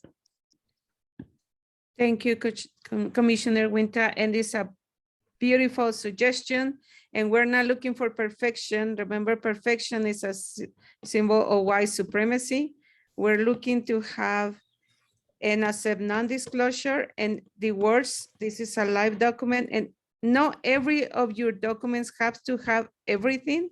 Remember, you have 4 different documents or more, and this is the values and it was the foundation, but thank you. That's beautiful, as you say, Commissioner Winter. And as her suggestion, Co-Chair Sophia, what would you like to? Yes, Okay. I agree. We really do need to get through it. And I will also say that our values can be added to. This is a working document and we will be able to come back and add things to this as time goes on. So it doesn't have to be perfect now. It just needs to be solid enough for us to move forward and then wordsmith or add things as they come up. So it's more like a living document. As we go on, we might find other things. So, so can we move? Does everyone agree with that? So we can just move on. And yeah, I'm sorry. No, I was saying, it's just Charlie in the comments say that she's good with foregoing her suggestions. And maybe the question is, if anyone has a strong opposition of this document as it is, or this, I'm sorry, not the whole document, the number from 1 to 6, if everybody has any strong opposition, let us know. If not, it's a consensus to move the 6 points. As a suggestion, could we go for what people can see at a time? Yes. And not ask them to give consensus on things they can't. Okay. Yeah, just for the record. So do you want to ask Faith if she wants to speak to this and then kind of go that way? Okay, Angie has her hand. I'm so sorry. Just you can go to Faith in a moment, but some of these we can definitely put in a parking lot to address later. I know that the reparation reconciliation piece, we can definitely put into a parking lot to work on at a future time, even if it isn't word for word in this document. So I just wanted to mention that too. Okay, thank you. Then we are, if I understand, we're going asking for number 2 first, consensus on number 2, and then number 3. I'm sorry, I'm a little confused how we're gonna ask. Yeah, go ahead, so, Commissioner Sophia. Okay, I wanted, I think, I can't remember who flagged this because it's now not on the screen. I can't see it, but, oh, Faith. Faith, my understanding, I just wanted to go to you about I can add some words. I feel not unopposed to the way that it's written. I'm comfortable adding edits by email. It's like literally including BIPOC people in this sentence. into the, okay. What would the text be, Faith? If you could just say it. Reflects center the concerns of BIPOC folks who have experienced the most impacts of racism.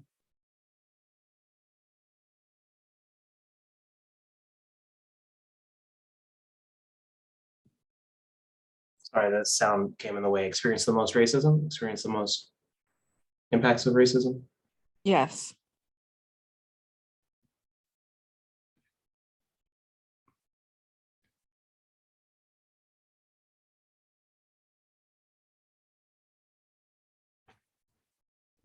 Can we say systemic racism?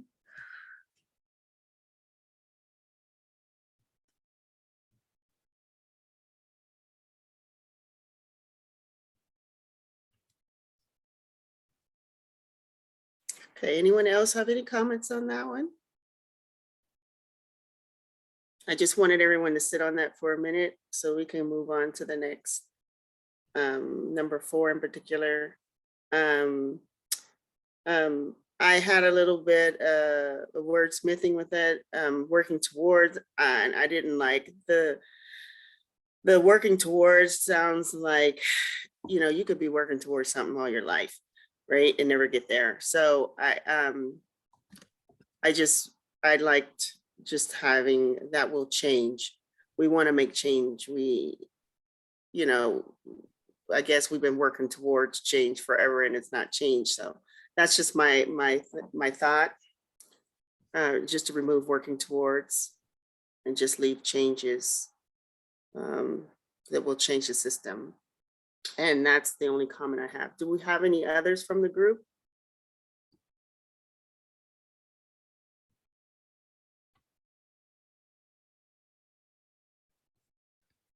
It looks like we don't have any more comments. Okay. Is everyone, is there a, wait, I'm waiting until he gets finished so we can all see it on the screen.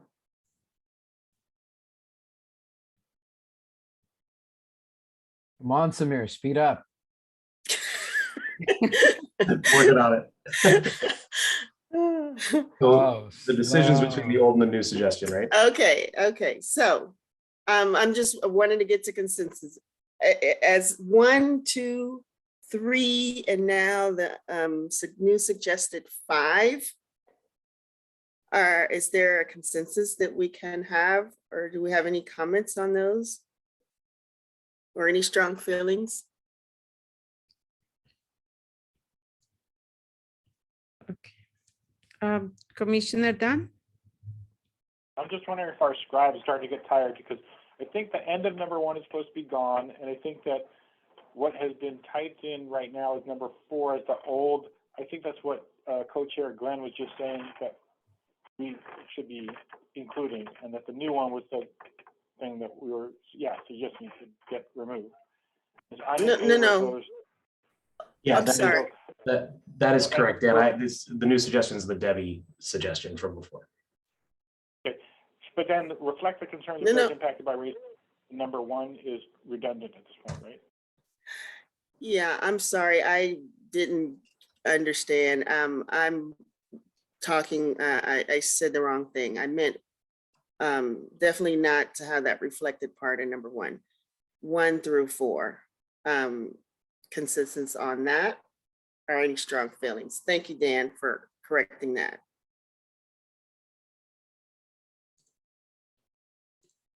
Now, is that anybody has a strong opposition of what number 2 looks like? A strong opposition?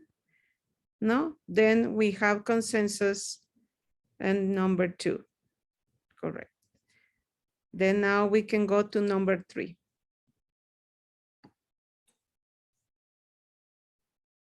Okay. So we had a lot of comments here. And I would like to start with the ones that made the suggestions, if they have some strong opposition to what's there, and if so, do they have a comment or a way to fix it? So I think it's, who is SH? CMOB? Oh, was that you?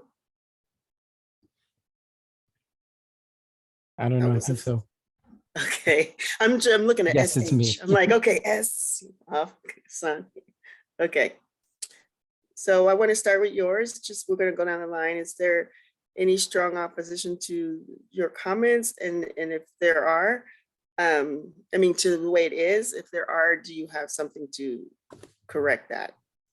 I mean, for me, it's just stating for the future to be cognizant, like when approaching, how do we empower a trauma-informed lens for the board?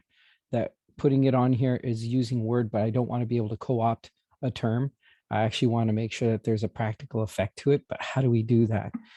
Is a kind of a question of mine. How do we incorporate a trauma-informed lens into the work of addressing reports of police misconduct from beginning to end? Like, how do we assure that our board is trauma-informed? Is there ways that the city would facilitate a trauma-informed training? You know, can we outsource it like from Lewis and Clark, or, you know, how? So may I ask, you know, when we get to our scope and agenda, is that something that might be in that document to address those concerns, or can we move some of that to the scope and agenda? I agree, Sophia. I think that would be part of the bigger questions in the scope and agenda, and then we would convene some other, you know, we would talk about this in depth for sure at some time or another in addressing it, though. Yeah, and I'm saying that because you haven't seen the draft yet, because we haven't gotten to it. But would that be agreeable to revisit that in the scope and agenda document?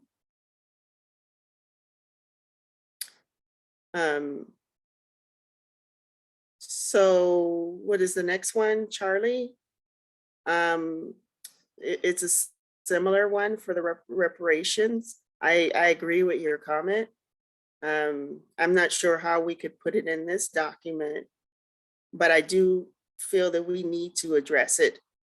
And that may also be something that we do in the scope and agenda to flesh that out and see what we can do.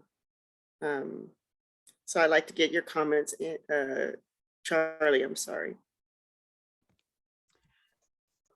Yeah, I'm good with that. As I think Ava suggested, putting it in a parking lot for now. I'm not adversely objecting to the way it's worded right now, but I'd like to see it somewhere at some point. Thank you.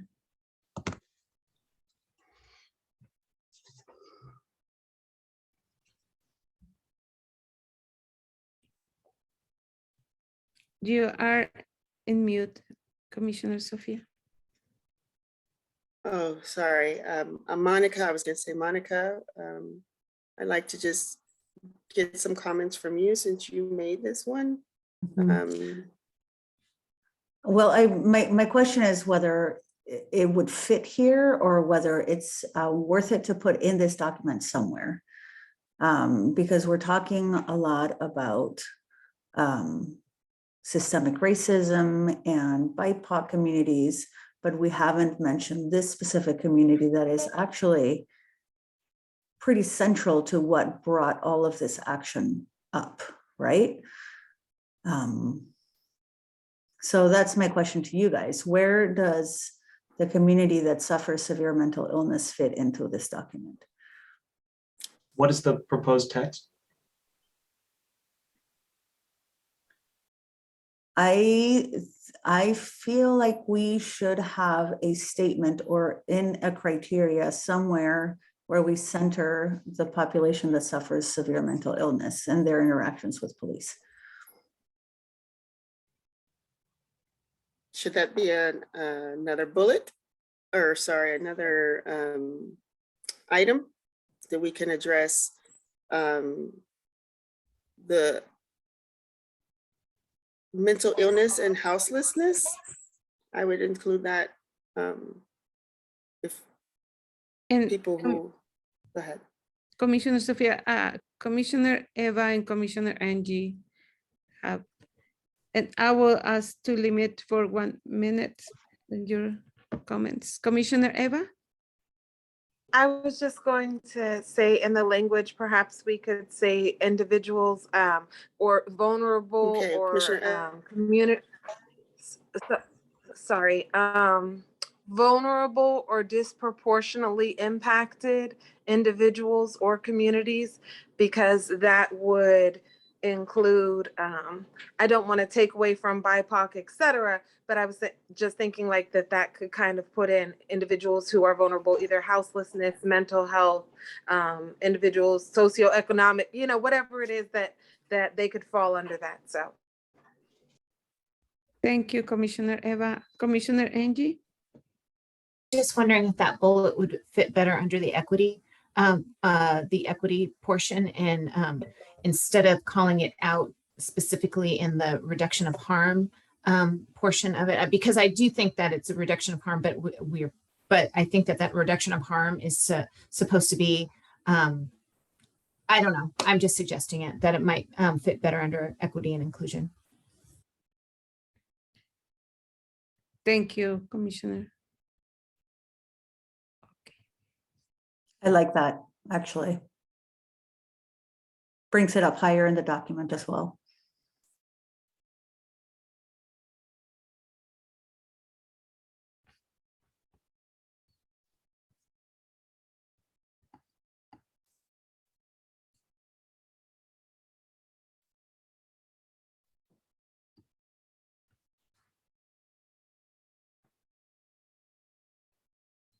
Okay, I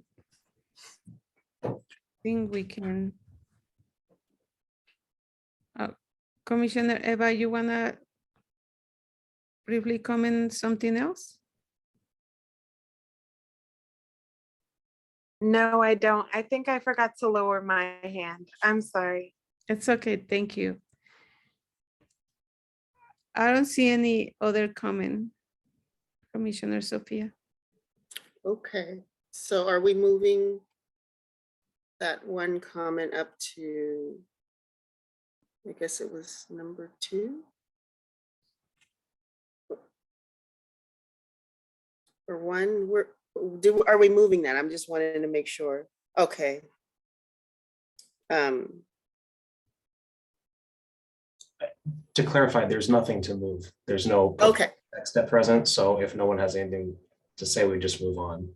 Okay, let's just move on. Let's go back to where we're at, number 3. Is it at 3?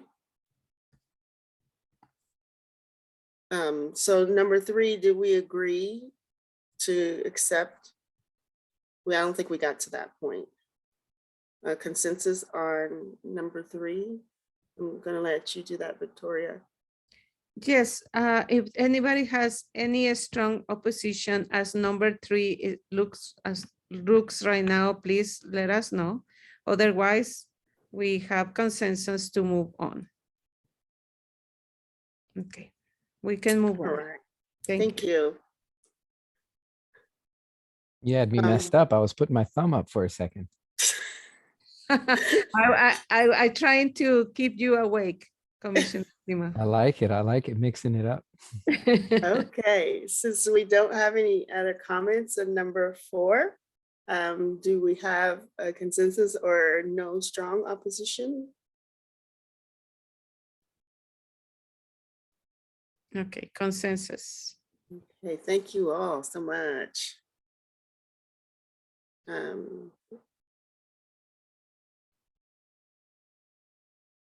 So number 5, is there any strong opposition to the item number 5? No, then we have consensus. Thank you so much. One more time. Number 6, we have, is it Monica? I don't know, MA. She had another comment for Swiftly.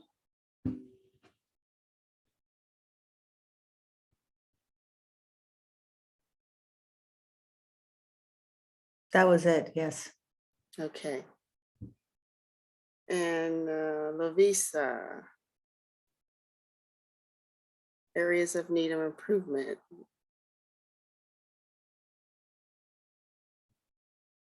All right. So I will ask the group are there any oppositions or strong feelings about the additions?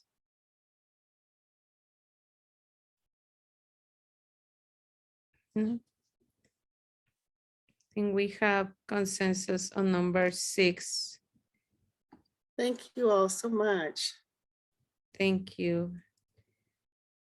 So Debbie, we will go back to, now that we finished this, we can go back to the 3 boxes or the box above.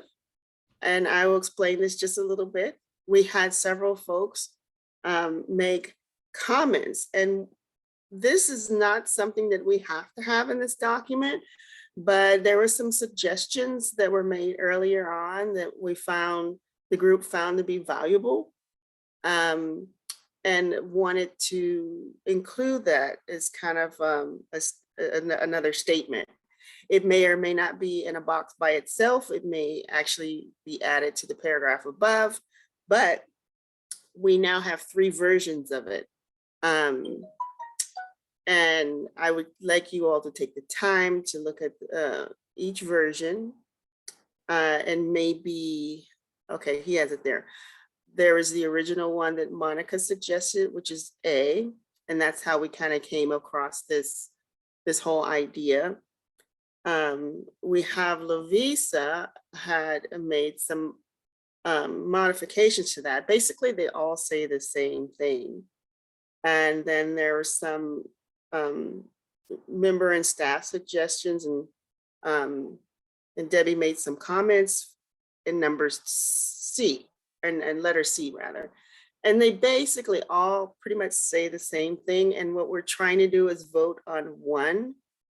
Well, maybe we should ask, do we want to have any kind of statement like this? And maybe that's a yes or no. So I wanted to ask the group, do you think we should have such a thing? And then second of all, if we do feel that we should have that, or it's a nice thing for us to have, should it be here or should it be somewhere else? And third, we just like to choose one of the 3. So I would like to first see, okay, we got Monica. I'm sorry, I'll let Monica speak. No, it's okay. I honestly think that I like it as a box separately, and it highlights the importance of, I think a lot of most people that end up harmed by police and get just swept away as, you know, collateral damage. And I'm done with minimizing people losing their life and turning them into just, oh, you know, it's just collateral damage. It's just what happens. And I think we should really focus on us saying that is no longer something that we're going to accept. Thank you, Commissioner. And Commissioner Debbie? So the comment I sent in related to A, because I wasn't really sure that every person every kind of one of these interactions was a violation of somebody's civil rights. I definitely like both of B and C, so I'm good with both of those. Thank you, Commissioner Debbie. Okay, Commissioner Lovisa? Sure, I'll speak really briefly. I'm not married to any particular language on this. I'd had the same concern as Debbie, which was that I don't think that every harm by police is technically a civil rights violation. But I had said if we want to put in a statement affirming our commitment to civil rights and human rights, I think that's a great idea, which is why I drafted some language along those lines. But like I said, I'm not married to it. Thank And you, Commissioner. we could cut the whole thing if we want. Okay, thank you. Commissioner Sima? I do agree with Debbie that the police probably would argue that not every person who suffers harm at the hands of the police had their civil rights violated. You can read into that based on how I agree with it. But I love the language as it sits. People find a bit of a challenge with that, particularly that first sentence. We believe any person that is killed or harmed by police has had their civil rights violated. Well,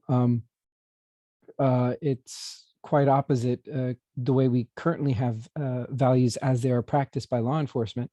So I think that this is a good values and goals to actually have, and it keeps a really high bar for accountability. So yeah. Thank you. Thank you, Commissioner Sima. Commissioner Angie? Thank you. I do believe that we should have this. I think it's powerful, and I think that it's needed in this document because this is supposed to be our foundational document. I like all three statements. I think I'm leaning towards B, but I would like to have some sort of verbiage in B that says I really like the point of we believe it, every life has value. I really would really like that to be in whatever statement we choose. Thank you. Thank you. Commissioner Charlie? Well, as if you didn't already guess which one I prefer, would be A. And maybe without any person, or we believe people that have been killed or harmed by the police may have had their civil rights violated, their rights to liberty and life by the very system that professes to protect and serve them. Every single one should be investigated openly and fully with full disclosure to the public, and then maybe add that every life has value. Again, I'm always thinking about the severity. I mean, these are people being murdered. And I just disagree so much that we minimize it so much with our language. Yeah, that's all. Thank you, Commissioner Charlie. And if I hear correctly, it's not the consensus of having or not having a statement. Everybody has spoken, as expressed their decision to have a statement. The consensus is either choose one and complete it with the other, like the suggestion there was B with some language of the A, or choosing between the three. But everybody agrees, is that I can see that to have a statement. Now the question is which statement, and some of the members already expressed which one. How would you like to proceed? So if we could go back to the document. Faith, I'm sorry, Faith has her hand, and also I saw Commissioner Winter. Commissioner Faith? I feel reflected in all three. And I think maybe there are many of us who feel all reflected in all three. So I would defer to someone who is feeling strongly So that's my suggestion, process-wise moving forward, is if there are people who feel strongly about one of the statements, we can like by consensus for those of us who feel represented in all, just defer to that. Okay. That's a good suggestion, Commissioner Faith. Thank you. And Commissioner Winter?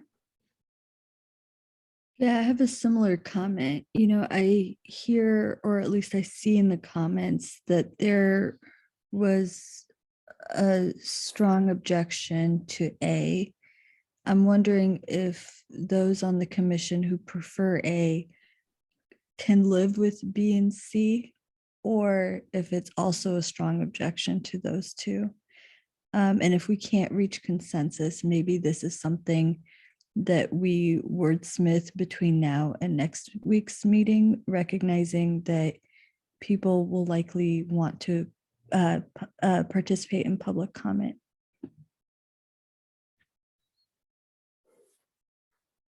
Thank you, Commissioner. How would you like to move on, knowing that we still need to talk on the bylaws?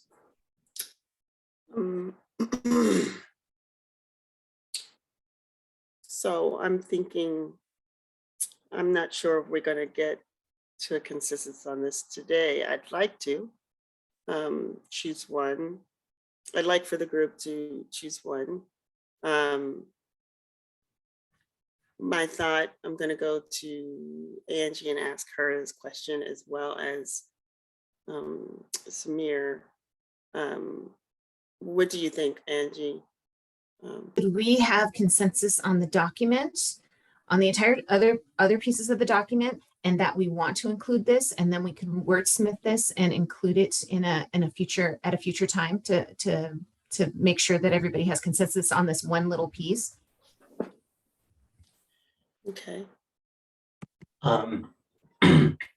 Yeah, if it's for future as in beyond next week, then sure. If it's designed to be for next week, then just from a staff perspective, we'd be scheduling several meetings in April to talk about organizational phase things.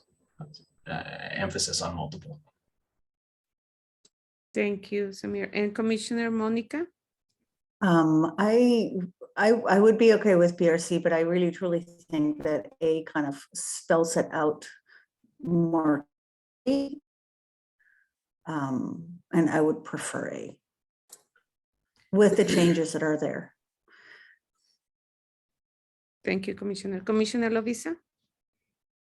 I do have I don't completely disagree with A. I only have a strong objection to in the first sentence of A, we believe the way it was originally written, we believe people that have been killed or harmed by police have had their civil rights violated, recognizing that there is a very wide spectrum of complaints that this board will handle, which go from like people who have been killed by police to like the cop was rude to me. And like the cop was rude to me is certainly a harm. However, it's not a civil rights violation at most of the time. So I think that is just that's a statement where it's like it's not quite factually accurate. It's not quite legally accurate, and it's so and I think that statement maybe only came about because I think it had maybe originally been anyone who was killed has had their civil rights violated, and then I think we expanded it to killed or harmed, but then it makes it a statement that is like no longer technically accurate. So that's my strong objection to it. So I think if we removed harmed, then I would not have a strong objection. So for whoever is doing the wordsmithing on this, or if you're mixing everything together into one great statement, that's the reason for my strong objection. Thank you, Commissioner. Commissioner Sima? Yeah, I feel Lovisa. I think civil rights is a very important word to include in here to make sure that we're cognizant of their rights. One of the primary values and function of a police officer is to make sure that in their first initial encounter that they are respecting the civil rights of the individual they have stopped or have encountered in that, and then everything goes from there. So maybe the wordsmith would be adding a word like may have. So for instance, like, that they may have had their civil rights violated. Killed or harmed is, I think, very important phrasing as well to include. But yeah, we believe people that may have been, or people that have been killed or harmed by police may have had their civil rights violated would be something to consider. I feel very strong towards that. Thank you, Commissioner Sima. And Commissioner Catherine? So, when I first read this, I had the same concern just as a lawyer. I was like, no, that's not accurate. But the way it's written now, I think it works because we're saying we believe folks who have had these things happen to them, either they've been killed or they've been harmed, may have suffered a civil rights violation, and everyone should be investigated. I mean, to me, it fits pretty well with may have had their civil rights violated, so therefore everyone should be investigated. And so to me, with that edit, I think it eliminates the concern that at least I had about A, and retains the power of that statement. So maybe we could just check in to see if A as edited works for folks. I don't know, Lovisa. That's a very good idea. And I would ask if somebody has a strong objection or considering point A as a big part of the document. Can I just respond really quick to, sure, go ahead, Lovisa. to Catherine? I do really like may have had. My only concern is that then it sort of flips to the other thing where we're saying if you were killed by police, maybe that violated your civil rights, whereas almost certainly that was a civil rights violation, if that makes sense. That's like an unlawful seizure of your body, essentially. Like I wouldn't, it's hard for me to think of a time when a cop kills you and it's not a civil rights violation. So then so I'm really sorry to like break everything down to this like crazy legalistic thing, but I don't want to open us to like unnecessary challenges or criticism or whatever, basically. No, that's fine. We will stay here. It is extrajudicial. It is extrajudicial when a cop kills someone. Yeah. Okay. We will stay here. Don't worry. Commissioner Sophia and then Commissioner Sima. What I wanted to say about the harmed and the complexity of killed and harm is more than just someone saying something to you that you didn't like or not treating you well. Harm could be, you were harmed by being a witness to a killing. And there's a lot of types of harm people have endured. And I'm just going to use killing in particular, that it goes further than the individual that was killed or harmed, someone who witnessed it. It's an extreme harm that nobody ever really thinks about. It's a trauma that you never get over as a person who has even witnessed it or a family member. So harm, I'm just saying that harm is really important. And it's very broad. And it's not just the police didn't talk to me with respect. It's very deep, the harm part. Killing is pretty easy. They're either alive or dead, but harmed is way more deep. So that's just my comment on the harmed. I think it needs to be there, and it's a much broader than we probably might expect. I'm sorry. I'm finished. Thank you. Thank you. And I want to know if there's a consensus or we should keep talking about this. I just want to keep asking, that way we don't keep talking, because we still need to talk about all the bylaws document as well tonight. Commissioner Sima? Yeah, I wanted to again acknowledge Lavisa. She's hitting on some great points here. One of the things that I've run into when it comes to accountability, particularly casework and accountability, is that and this could advise as to like how we're actually approaching the language and maybe allow us to have a paradigm shift. But when we say like killed or harmed may have had their civil rights violated, it's not necessarily saying maybe they didn't. This right here, this value is allowing us to open the door and say, this is another reason why we would look into this, because the potential of civil rights weighs on the death or harm. So that's how I see this sentence, but I can see how it might be problematic for Lavisa as well, and maybe a broader audience. But coming from like looking at cases and understanding and trying to use introductory language to be able to force investigations into issues, this would be language that I would look for and approve of. Thank you. And Angie, is that something new? Or can I ask for consensus or Commissioner? I saw that Samir had some verbiage, and I was hoping that he could add it back in and we could take just because I feel like it had every piece that we had talked about. So it might fit for what we're looking for. But he deleted it. That one right there. Yeah, wait, but there we go.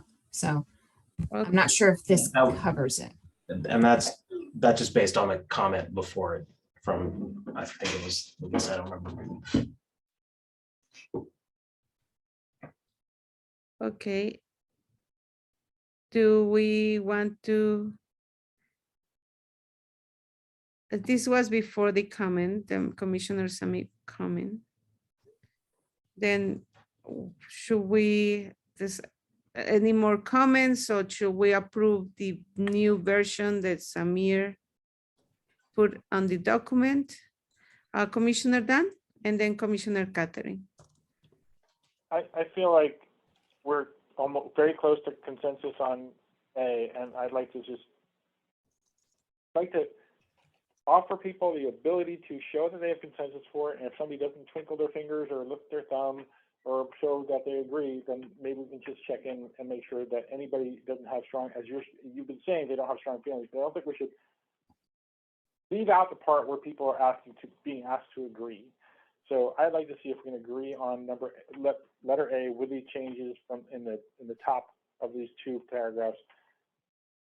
If anybody has very strong feelings, let them say something now, or else we can just close the book on this document and move on to the next one. Thank you. Thank you. Is there any strong feelings about the way that is writing right now with the comments? And Commissioner Catherine has her hand. So I just want to say that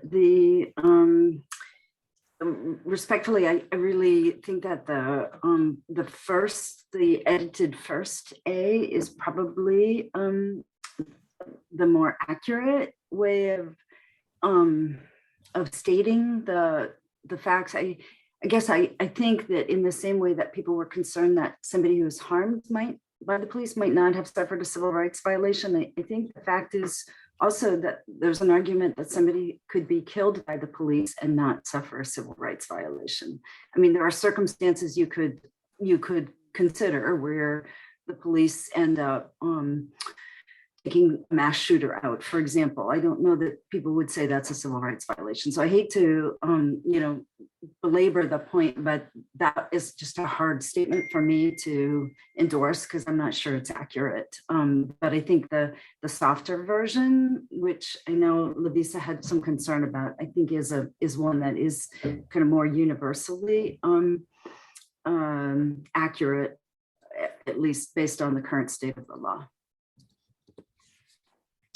Okay, thank you. And I'm sorry, I say Samir, and I know it was Lovisa. Sorry, it was Lovisa comment. Samir is just the one who's typing all your comments. I'm sorry. Okay, I want to ask if we have a consensus on the modified version on number A please let me know. Let us know we have a consensus. Okay. We have consensus. Yay, congratulations. I think it's the whole part of the values and goals, and you guys have done a very good job on approving and this document. Before, I was gonna ask, should we go to a public comment? Should we go to a break? I will base on US 924. We need to have the bylaws presentation at this meeting today. And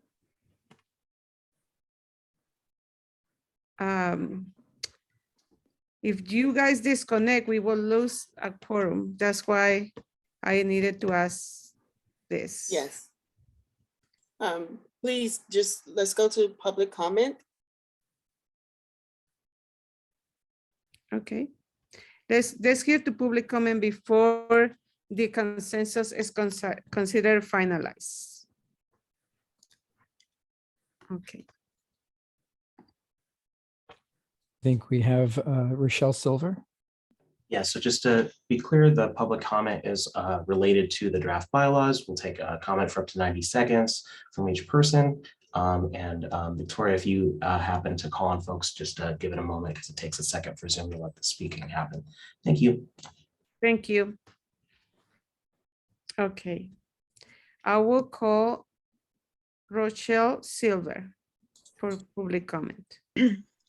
Yes, what I'd like to say is not because I disagree in any way with your values, but I'm concerned as a practical matter that if you create a system or create a document in your system that by your language yells out, we hate these murderous, racist, white supremacist cops, you're going to wind up in court because PPA is not going to accept this. And you may lose a lot of your work because of the language that you chose to put in your values document. Thank you for allowing me to say that. Thank you very much, Rochelle. Thank you for your comments. Do we have anybody else from public comment?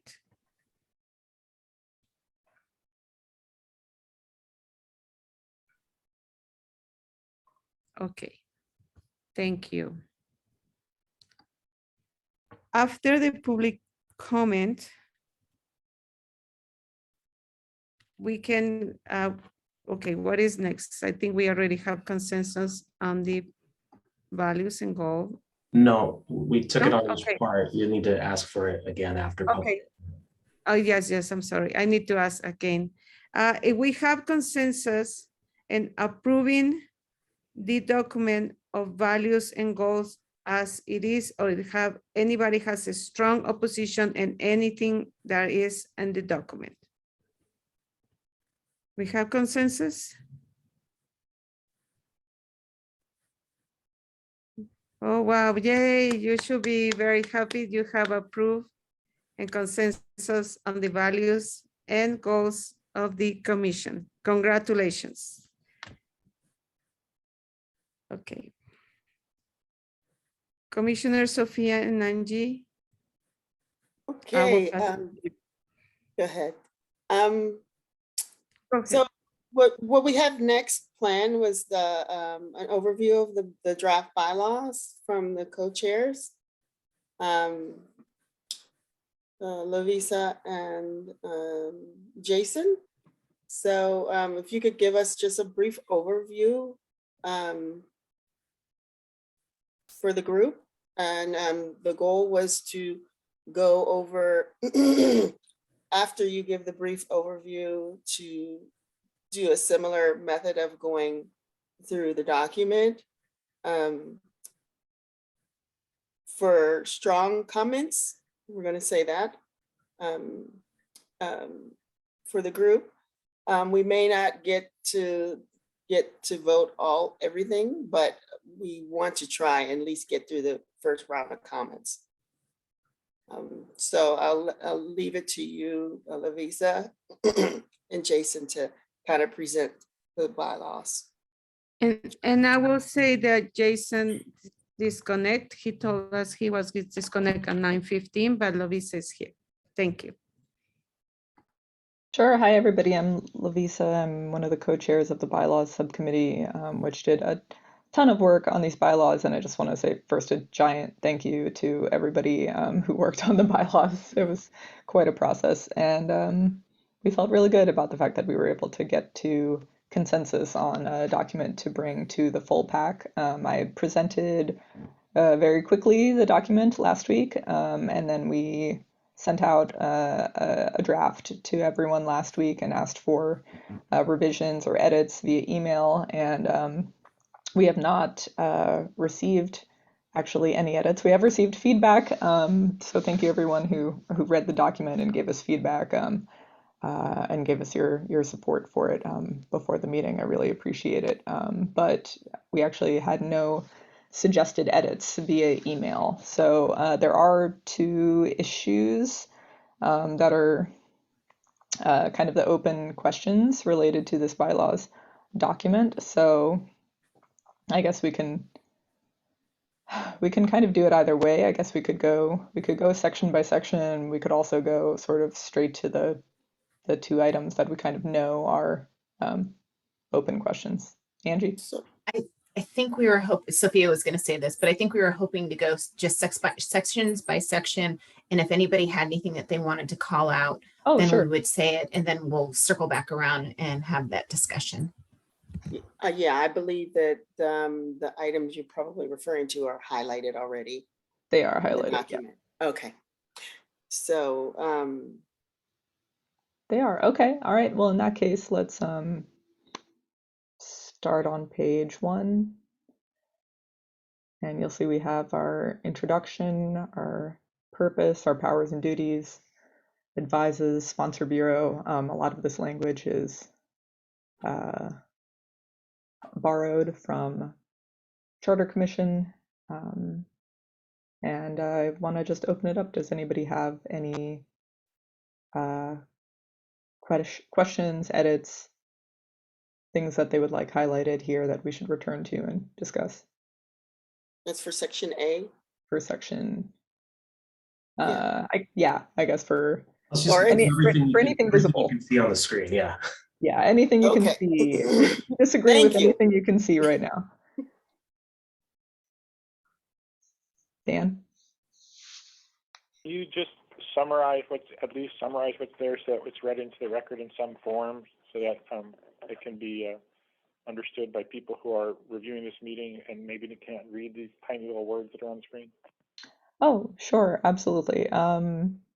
Sure. So just briefly, the introduction gives a quick overview of the Police Accountability Commission, when it was created, which is July 28th, 2021. It was created as part of ballot measure 26217.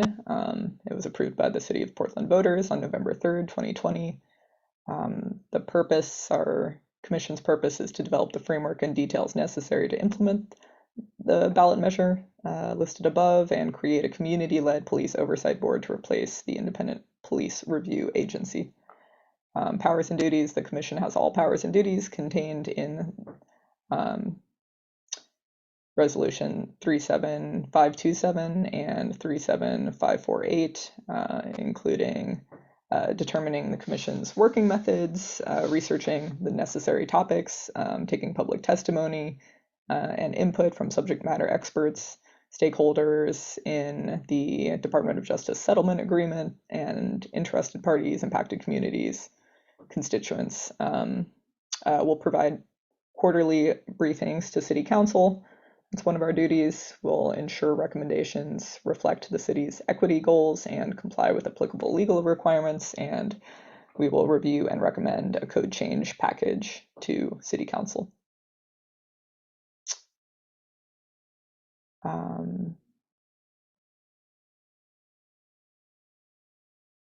I see Sorry, I'm just seeing in the chat, Connie says, I've also reviewed and have no actionable edits at this time. And that Connie is leaving the meeting. Thank you so much, Connie, for your feedback on that.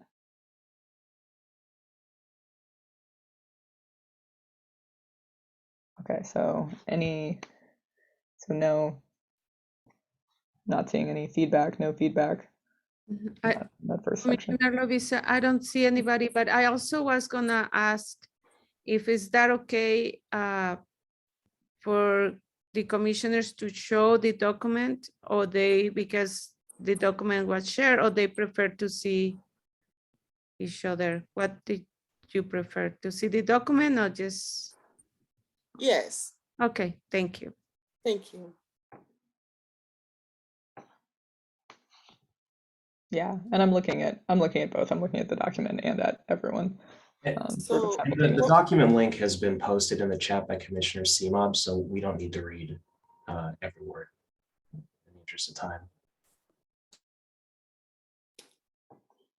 I will say that we missed, I think it's D and E. I just wanted to make sure, because, yeah, all right, there we go. Go ahead, Lisa. Commissioner Dan has his hand. Just the chat and the written materials may not be accessible to people who are watching a video back, who are trying to look at the work that we've done and are trying and just watch a video of this. So the chat's not included in that. That's why I think it's important to at least summarize. I didn't say we have to read every word. I think we should at least summarize each section that we're looking at. There's some verbal record of it. Thank you. Thank you, Commissioner. Thank you. I appreciate that. All right, so yes, the end of that section is just essentially some administrative materials. Our sponsor bureau, or the title of our staff, and then we get to city role. The city providing us staff, etc., what we need in order to do our work. Oh, thank you. I see Winta has put into the chat that she doesn't have any questions and edits and that she needs to log off. Thank you, Winta. All right, so coming back to city role, are we going to do consensus on section 1? Well, I don't think we have the vote for that now. We do still have quorum, but we were planning to go through the whole document as well earlier. So. I think the idea is go through the whole document, get any proposed edits, come back, talk about the edits, finish the edits, and then get consensus on the document as a whole. Is that that's the idea? All right, thank you, Sophia. Sure.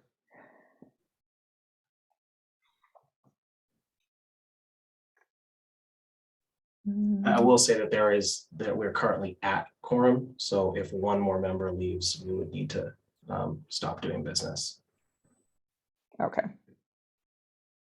Thank you. If somebody needs to leave, can you please just give us a verbal shout out before you go so that we know that we'll be losing quorum? Damn it, Samir. All right. We will have staff. They'll assist us. Catherine? I just wonder, does anybody have concerns or comments on the bylaws? I just wonder if there are none, whether we could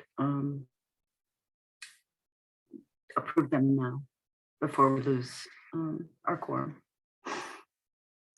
So I don't see any problem with that, except if we just go, I'll ask you, Lovisa, if you can just quickly go by section and just ask if there's any issues, and then we can deal with those two items that you were discussing before, that we probably might need to have a little more discussion on.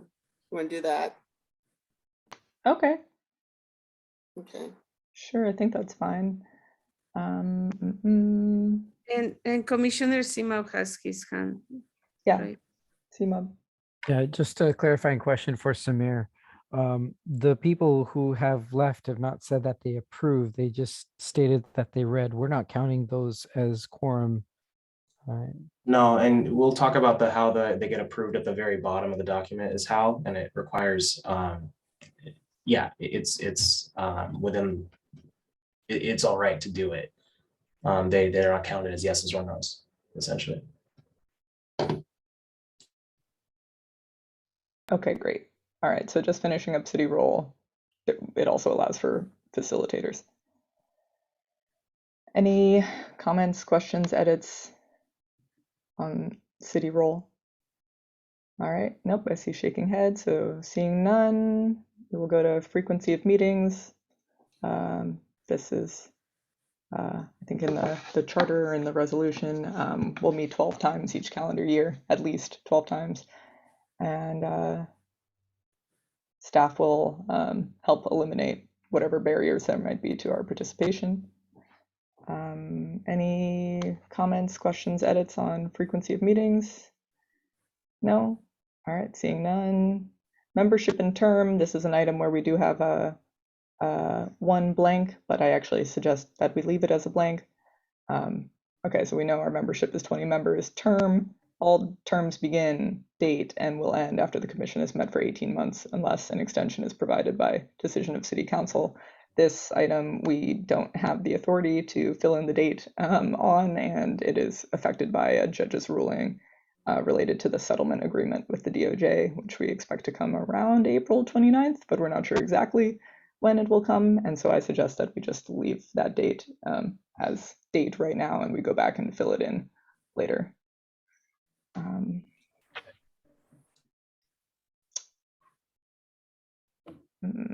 Let's see, a member may propose requesting that the council extend our work for a specified period.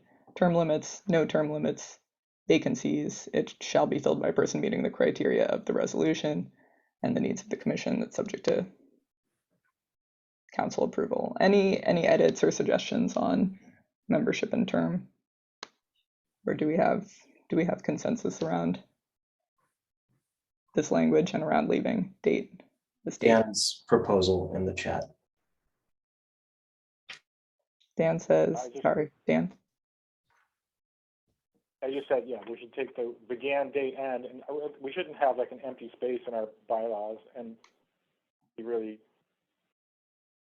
especially given how long it takes us to get through anything, it'd be really bad to have to revisit these, re-vote on them. So I think we just say all terms will end, and I don't think it's, maybe the city attorney doesn't agree, but I don't think it's substantially different from what we were given as a template if that beginning date isn't in there. Okay, so you recommend all terms will end after the commission has met for 18 months unless an extension is provided by decision of city council. Yeah, I'm fine with that. How do folks feel? Do we have consensus around that language? Yes, yes. Any strong opposition? Okay, seeing no strong opposition. Do we have consensus around this entire section? Good, great. Any strong opposition? No, no strong opposition. Fantastic.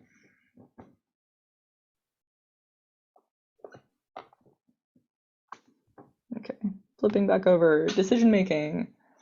Quorum is the other issue. That is the open issue. Right now, we have it defined as a simple majority of members is required to conduct business, and then we have additional language. The city council may authorize the commission to consider vacancies and members on a leave of absence or who are recommended for removal as inactive and not included in quorum.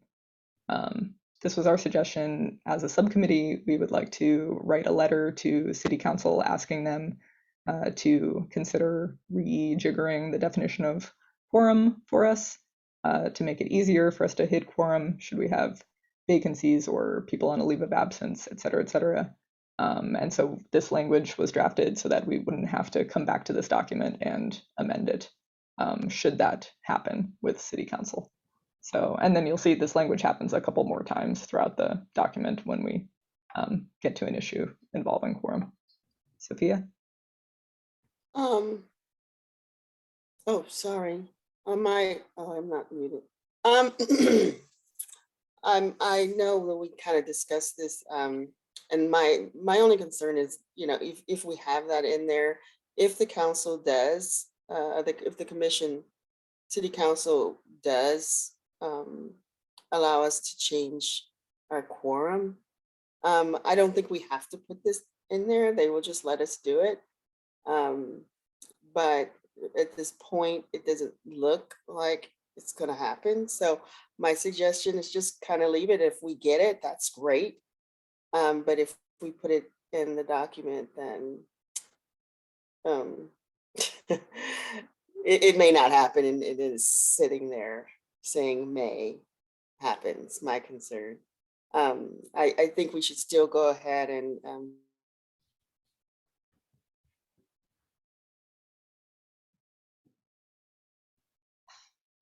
Sophia, can you hear us? I think she froze. And Angie has her hand. it just Oh, seems yeah. like you know, if they do, it's great. But I think if we put it in there, there's an expectation that it might happen, and at this point, we don't really have a strong expectation that it's going to happen. It's kind of where I'm going with that. Okay. I think to me in this situation, May had only signaled that they have the power to do something, not that they might do it in the future. But I hear you, and we can definitely talk about that, or we could just flag it as an item that we need to talk about next time. Yeah, I think we should do that. Okay. Because we may have more information by then. Sure. Angie? We have 15 more minutes of quorum. So if we are going to try to vote on this, we need to, we should probably decide that we're going to do that or not, like in the next 5 minutes. Yeah, I agree. Samir, can I ask, do we have any time on the schedule next week for this bylaws? It's on there as if not concluded today. It's in the agenda, and to remove it from the agenda if it's concluded today. But it would lead to, you know, planning into, because of public notice laws, we need to start planning for meetings in April on organizational phase documents. So, but if there's strong opposition to this section, we could keep it open. Thank you. Dan? Well, I feel like there's no harm in leaving it in. I feel like the proposal was that we're going to write a letter to city council that hasn't been written yet, and so we don't know how they're going to respond. And I don't see any harm in leaving it in. And I'm hoping that it's not going to change how we operate if they say no. It just says that they can change it if they want to. So I'm hoping we're just going to leave that in, and that way we have the ability, if our letter sways them, which I hope it will. Thank you. Yeah, maybe we can adopt something from earlier and try to move through these. And if someone has a strong opposition, please let us know if you have a strong opposition. Sophia, would this language prevent you from being in consensus around this? No, The inclusion of this? no, I would just rather it's not seen it, because if we get it, we get it, and it doesn't matter whether it's written in there or not. That was my point. So if it's written and we don't get it, that's fine too. Okay. I'm gonna just quickly run through the other items in decision making. Voting, we'll use a modified consensus decision making model. We'll try to get consensus, and if we cannot reach that, we will use 60% as our limit. Abstentions are permitted and not counted as a vote, and will not be counted for the purposes of quorum. Each member may explain the reason for their vote. Subcommittees exist and require a simple majority of active members, same quorum requirement, same voting model, modified consensus, 60% abstentions, exactly as described above. Absentee voting is prohibited, proxy voting is prohibited. Does anyone have any strong objections, any strong opposition to anything in item 5, decision making? Okay, seeing no strong opposition, do we have consensus around that? Can everyone signal that? All right, wonderful, seeing consensus. Terrific, thank you so much, everybody. Great, great, great, great. All right, oh, sorry, so that was, okay, yes, that was item 5. Item 6 is the beginning of general operating procedures. Creating a respectful and inclusive space. I think everyone roughly knows what this means. We will develop community standards. I think we have some interim standards right now. We'll keep it inclusive, welcoming, etc. We'll acknowledge those community standards as needed. Does anybody have any edits on A? No, do we have consensus around A? Looks good, looks good. All right, terrific, thank you so much. B, disclosure of conflicts of interest. Essentially, we will comply as commissioners with the applicable Oregon statutes regarding disclosures of conflict of interest. Essentially, I think this says a commissioner will make an announcement as the issue arises. Staff will keep records of this, and if staff determines that there is an undisclosed conflict of interest, it might not even be known to the member. They will notify the potentially conflicted member first, and then if it's not resolvable, staff will bring it to the attention of the commission in general.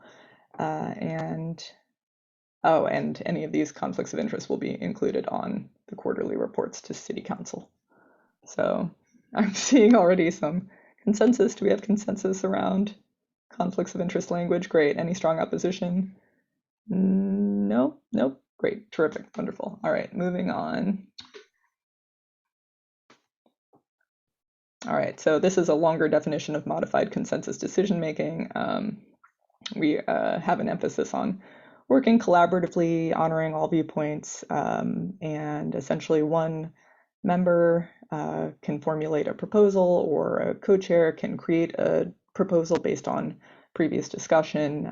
Commissioners can then propose modifications to the proposal until a consensus position can be reached. This is roughly what we've been doing here so far already. Commissioners will deliberate on proposals in the spirit of compromise, very important, and remembering our values and principles. And then after that deliberation, we will have, it says all after deliberation, commissioners will identify whether they are supportive, neutral, or in opposition. So far, the way that has looked is we've been using spirit fingers or thumbs up, something along those lines. If all commissioners are supportive or neutral, the proposal or matter passes.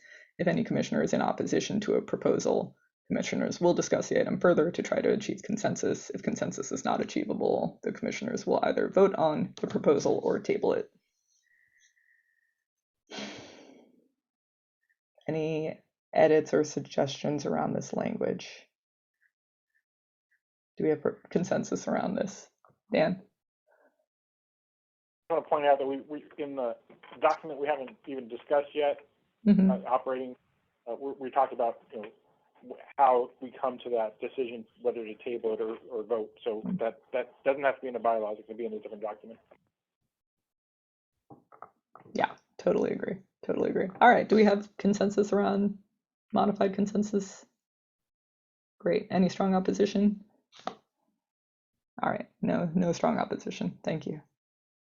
Okay, use of technology. Okay, now we're getting to the less meaty parts. I think we essentially say that anything that we put in the chat will be stated verbally for accessibility. If we ever use the polling function, we'll only use it to determine if people are ready for formal decision, I think not for formal decision making. And then all remote meetings will provide at least minimal accessibility, e.g. closed captioning. Meetings will be recorded to increase transparency, and those recordings will be posted online within 1 week is what we say here. Any edits? All right, do we have consensus? All right, I'm seeing consensus. Any strong opposition? No strong opposition. Terrific. Public participation. The commission values public participation, involvement, engagement, co-creation, collaboration.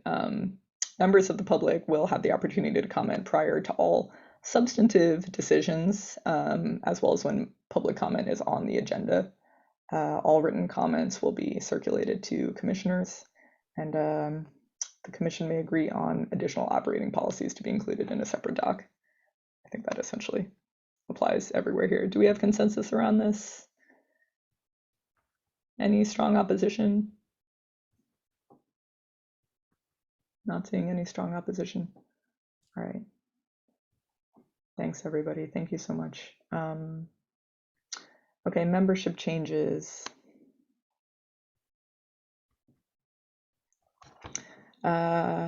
Council authority, I think we all know, we serve based on the appointment by city council. We can only be removed by city council. I don't think that, I think we can kind of roll this consensus into everything else. Yes, it's pretty, pretty self-explanatory, this one.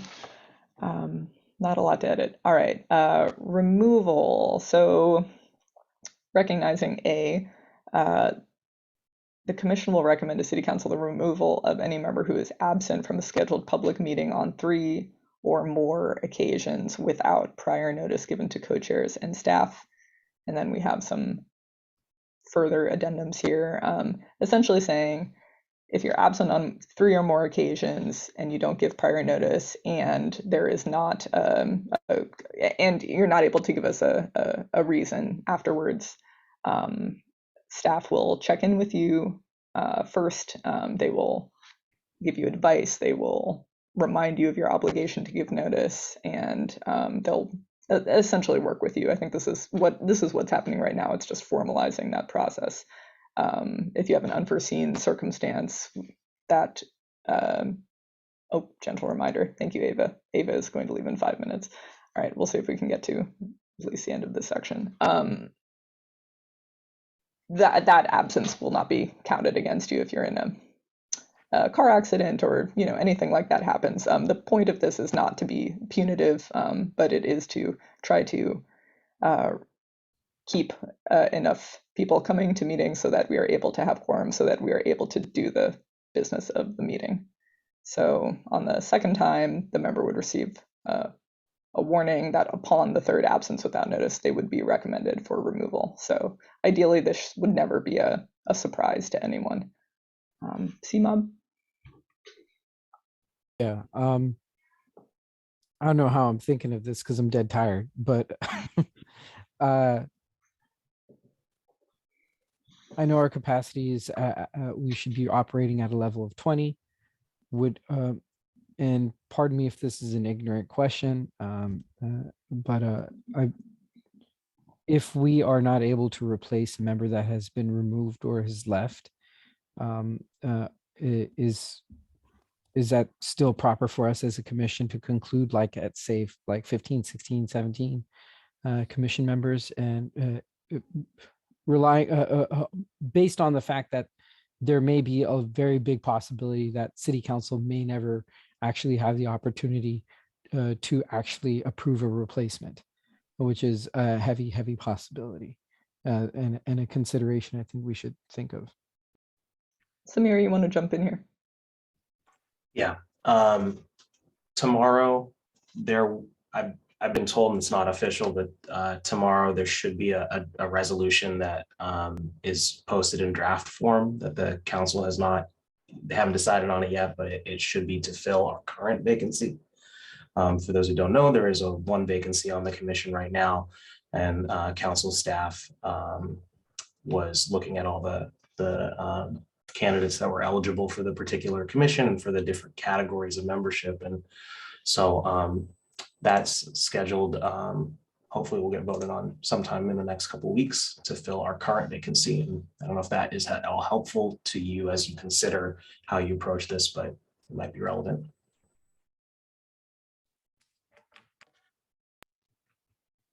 Thank you, Samir. So sorry if that took up time. No, it's okay. It's a really relevant question, honestly, and it's part of what we've been grappling with the whole quorum thing. But it sounds like at least this time we are.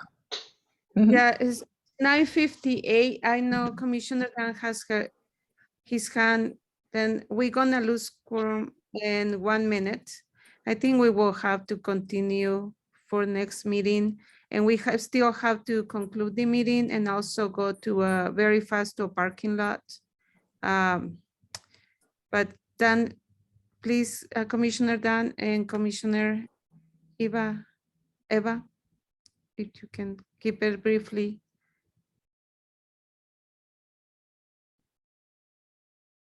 Commissioner Eva then, and then Commissioner. Thank you. I do have to go. I'm going to try to milk it and stay for a few more minutes. I just want you to know that if I have to go, I did read over the document and I don't have any questions. I consent to everything that is on there. So I don't know if that makes a difference, but I just wanted to say that verbally here, that this is something that I reviewed and I don't have any issues with the language or anything on it. Thank you. Commissioner Sophia? Yes, I'm going to just want us to go to the parking lot. I thank everyone for all their hard work. And I don't know if anybody else has the capacity to stay up much later. So let's keep moving. And right now we've seen, yeah, thank you. Thank you for sharing, Commissioner Sophia. And yeah, we will pass this to the next meeting and let's do the parking lot recap then. Samir, if you could stop sharing, that would be great. Thank you so much. Yes. So here this evening, we have procured trauma-informed training for commissioners. We have reparations and reconciliation discussion, and we have severe mental illness and houselessness and their interactions with police to be explored. Those are the three main things that I captured this evening that y'all requested to be put in the parking lot. Thank you very much, Christine, for taking a note. We appreciate it. If there's anything else, just let me know. Yep. Yeah. Okay. We want to thank you, each one of you, commissioners and the public as well, to be here and all these hours and show your commitment and your passion for the police accountability work. We are going to end this meeting at 10:01 and we will connect with you next week. Thank you. Thank you, everyone. Bye-bye.